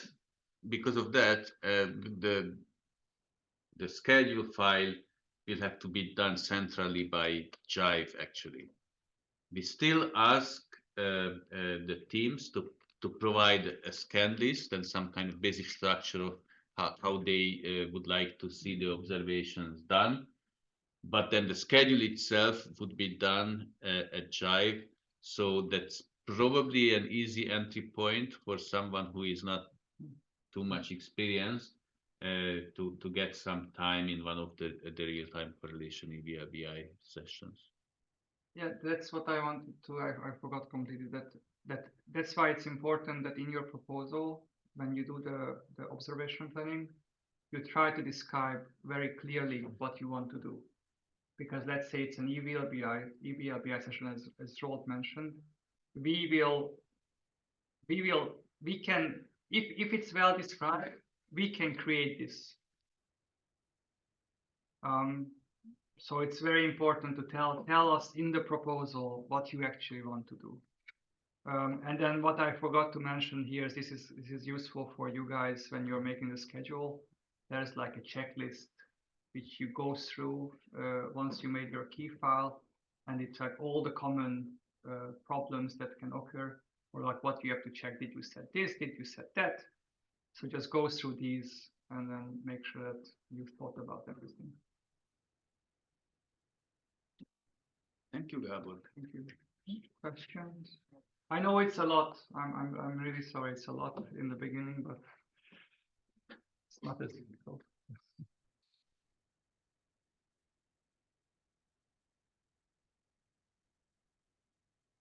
Yeah, with this, I think, we open the floor for any further discussions on this topic or any of the ones that we cover.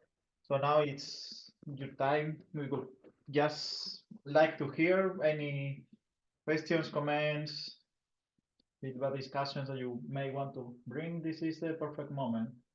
Like, this is all we wanted to show you today.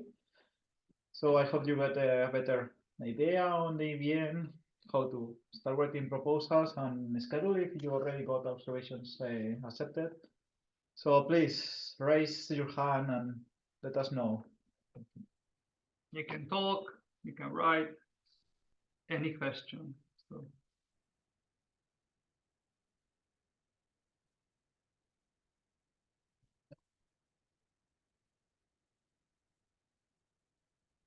You make everyone tired. I know. Oh, Yeah. good. One question. Oh, there is a question. Please speak. Hello. Yeah, my name is Nurali Jiwaji. I'm speaking from Tanzania. We are also trying to get into radio astronomy. We do very simple astronomy, astrophysics, and more like education and outreach.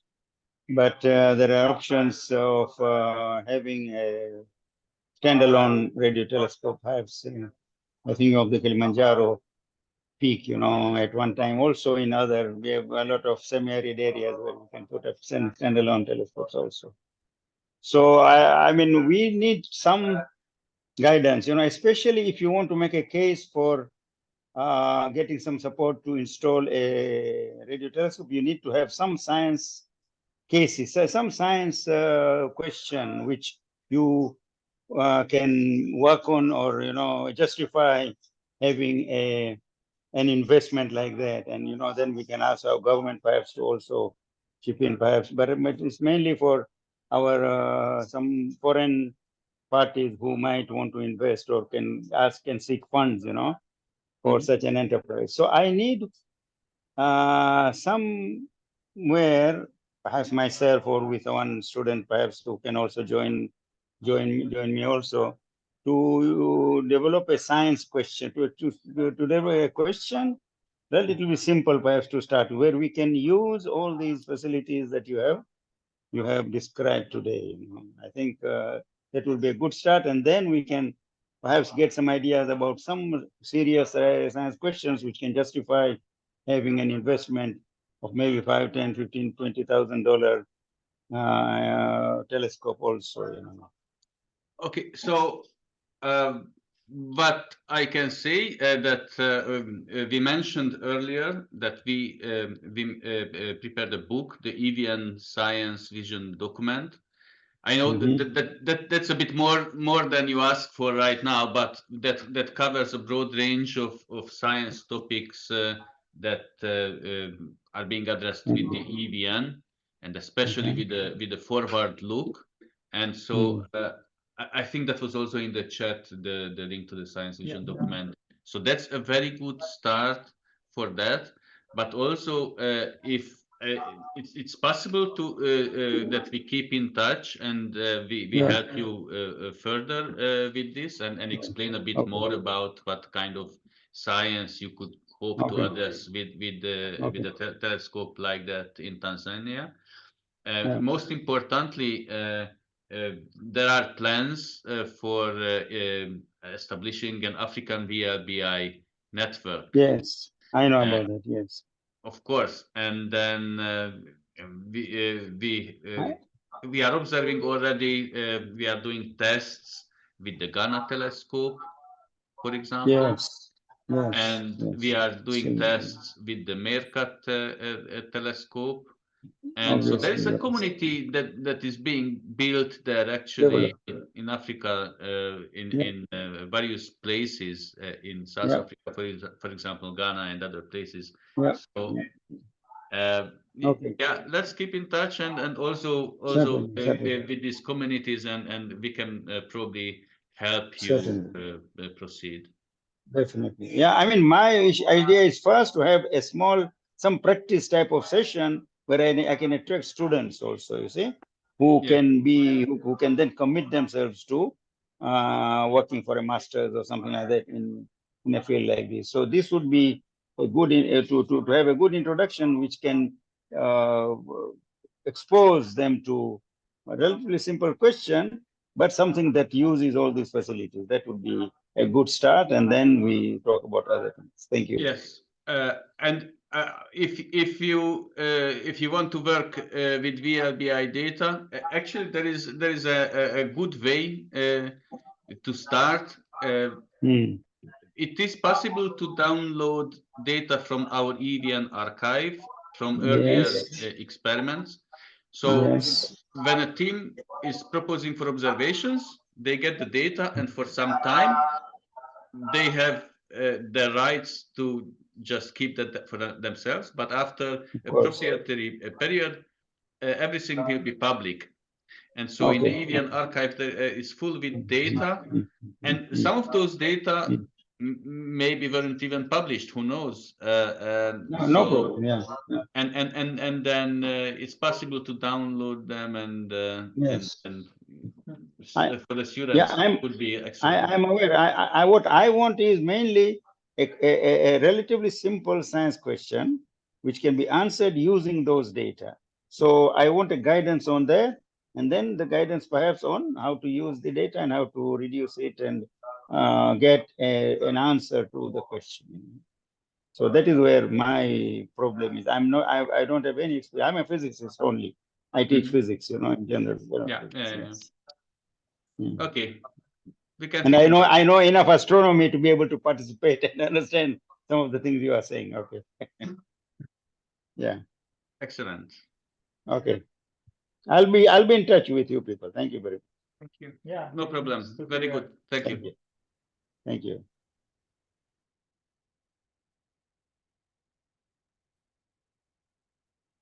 Are there any other questions? You have time, no pressure.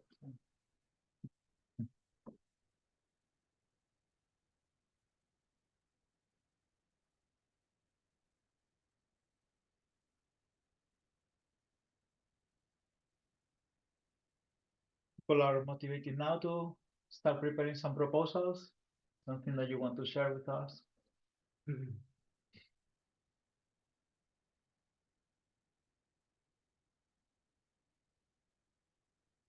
What our main thing was also like just to just write us like use Mattermost. A few people have been using it in the past, and it was quite good. That you are like this kind of science questions or what to propose and stuff, and then we can help you there, or just really send us an email. It's just that we have a community here, and we are very happy to help you. This is what defines us.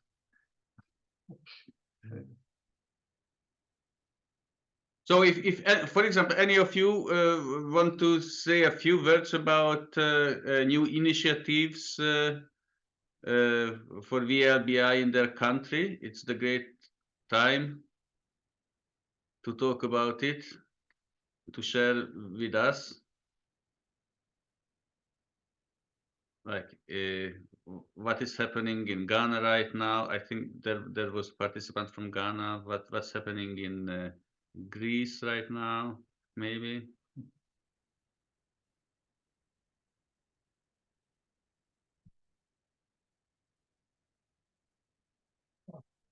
Oh, I see a familiar face. We can't hear you.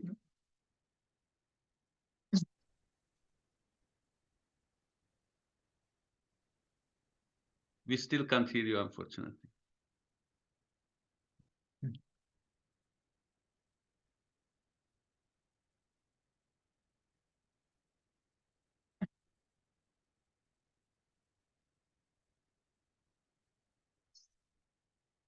Oh, okay.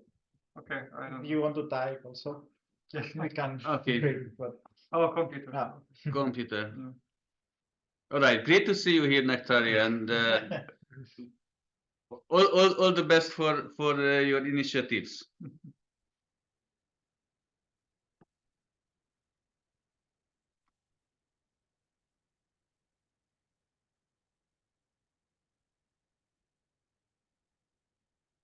And as we said, Okay. we're calling here the.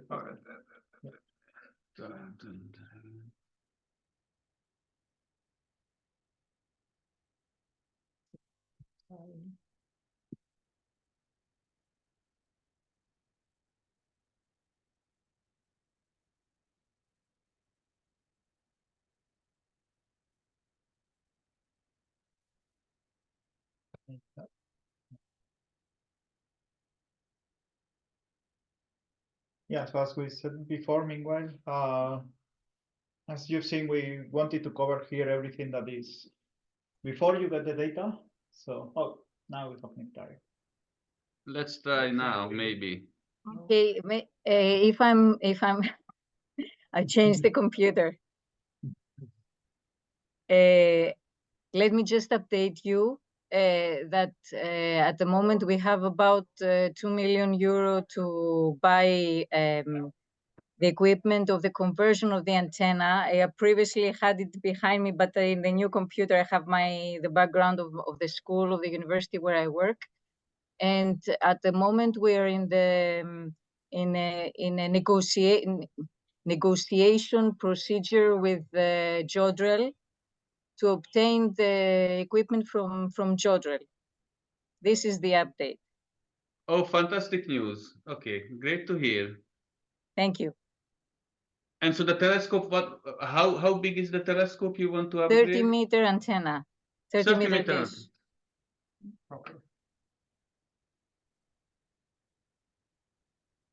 That's the what's the name? I forgot the name of the observatory now. Sorry, I didn't. If you're asking me, I didn't hear the question. Yeah, the name of the observatory. It's the antenna. It's the one that you presented a few years It's ago. called Thermopyle because the Yeah, place where it is situated is in the historic area of Thermopyle with the Spartans and the Iranis. The war the great battle. back. Okay. Oh, we are really looking forward to this fantastic new telescope. Thank you very The much. We're EVN. looking forward too. I mean, we are. I hope that we get started as soon as possible. We received some equipment, but the basic equipment are still ahead of us. All right. Nice to see you here. Thank you. Thank you, Zolk. Thank you. Nice to see you all. There is a question in the chat also, like, if it comes to that, is that hard to attract funds to build a telescope? Asking from Kazakhstan. Kazakhstan. I think actually, well, I mean, depending on what kind of telescope you want to build, I think by now it is becoming clear that some of the places what Nectaria is doing, for example, in their project, and other places in Ghana also, old dishes, the telecommunication dishes are being transformed to a modern VLBI telescope. But that can also be a lot of work and expensive work. Another trend is now that some other places now they are considering also just to buy new smaller dishes, but either used for the SCA 1 mid telescope or Meerkat style dishes, 15-18 meter diameter, and well, but they can be still $1.5 million dollars. So that's I guess still kind of expensive. And some other places they are thinking about building much smaller dishes for large field of view and like use uncooled but modern design receivers that have low noise characteristics, and those could be probably made much cheaper, although the smaller you are, the less sensitive the telescope is. So if you really want to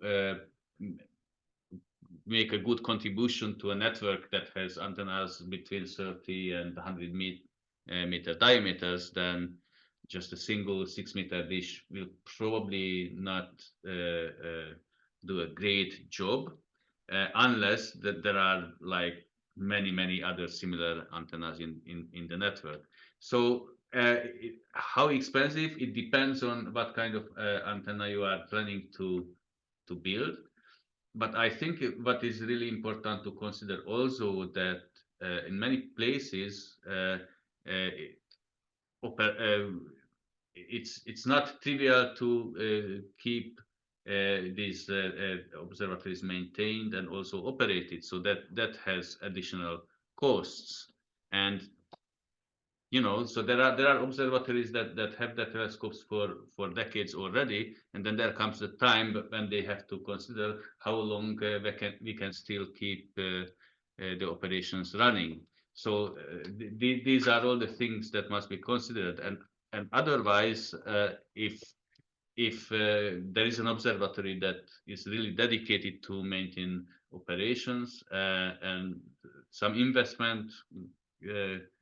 And there is money available for investment, then of course the great thing in joining to a network like the European VLBI network is that you join with one telescope, but in exchange you get many other telescopes that you can observe together with, and so I think it is worth doing if there is a community that supports this activity in your country, especially.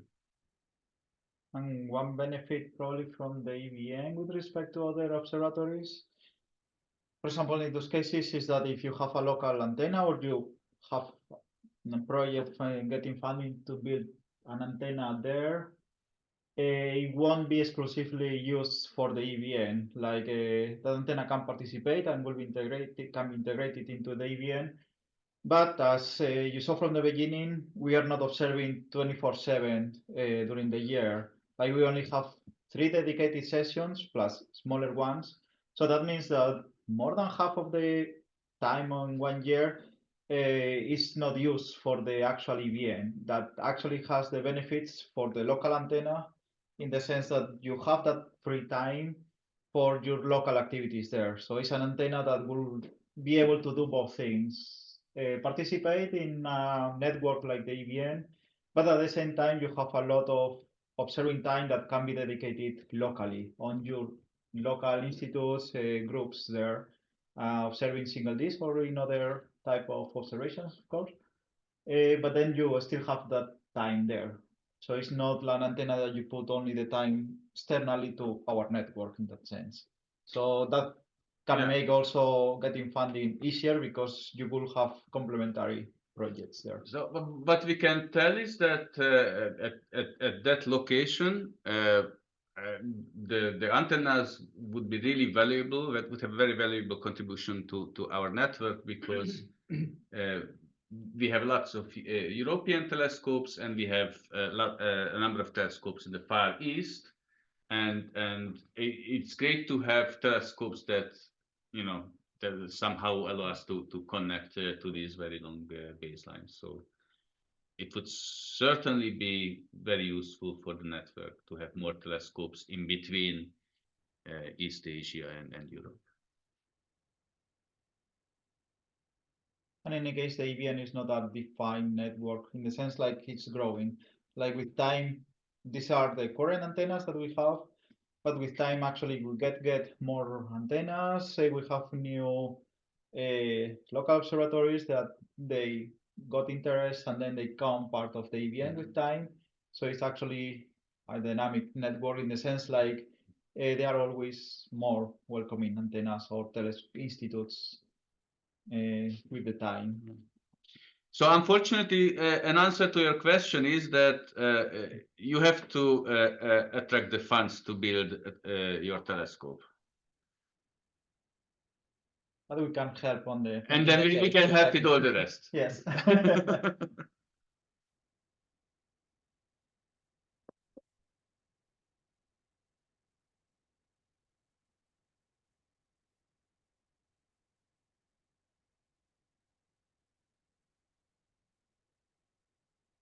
Yeah, I think someone else wants to get the spot, bring in some other topics.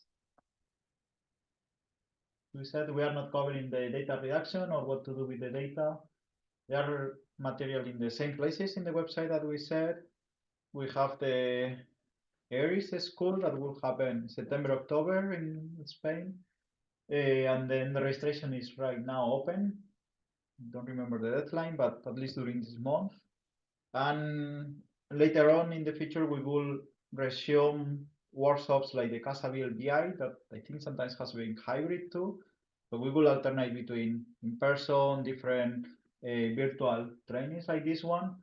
And then we will have some of them completely focused on data reduction. And then our idea is to have this kind of training at least once every couple of years or so you can get up to date with all the changes that happens in the EVN, get more information, and so on. And in any case, the Mattermost chat, we've been using now during the training, but actually it's open at any time for either things related with the training, but also in general, any assistance with the EVN user support. So we are always there, and then we could try to help you on any assistance that you may want, some questions, some concerns. If you have a really vague idea at the beginning, like you may be interested to observe a particular target, just come to us and then we will guide you to see what's the potential that you may get with the EVN there.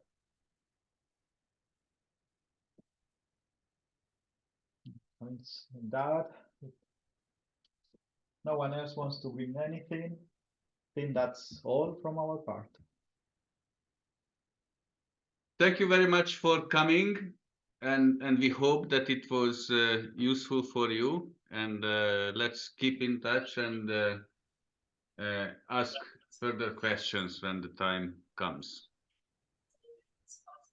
and hope to see you in the near future as great Thank you. new EVN users. Thank you, everyone. Then we'll try to share all the material in the coming days with you by email too.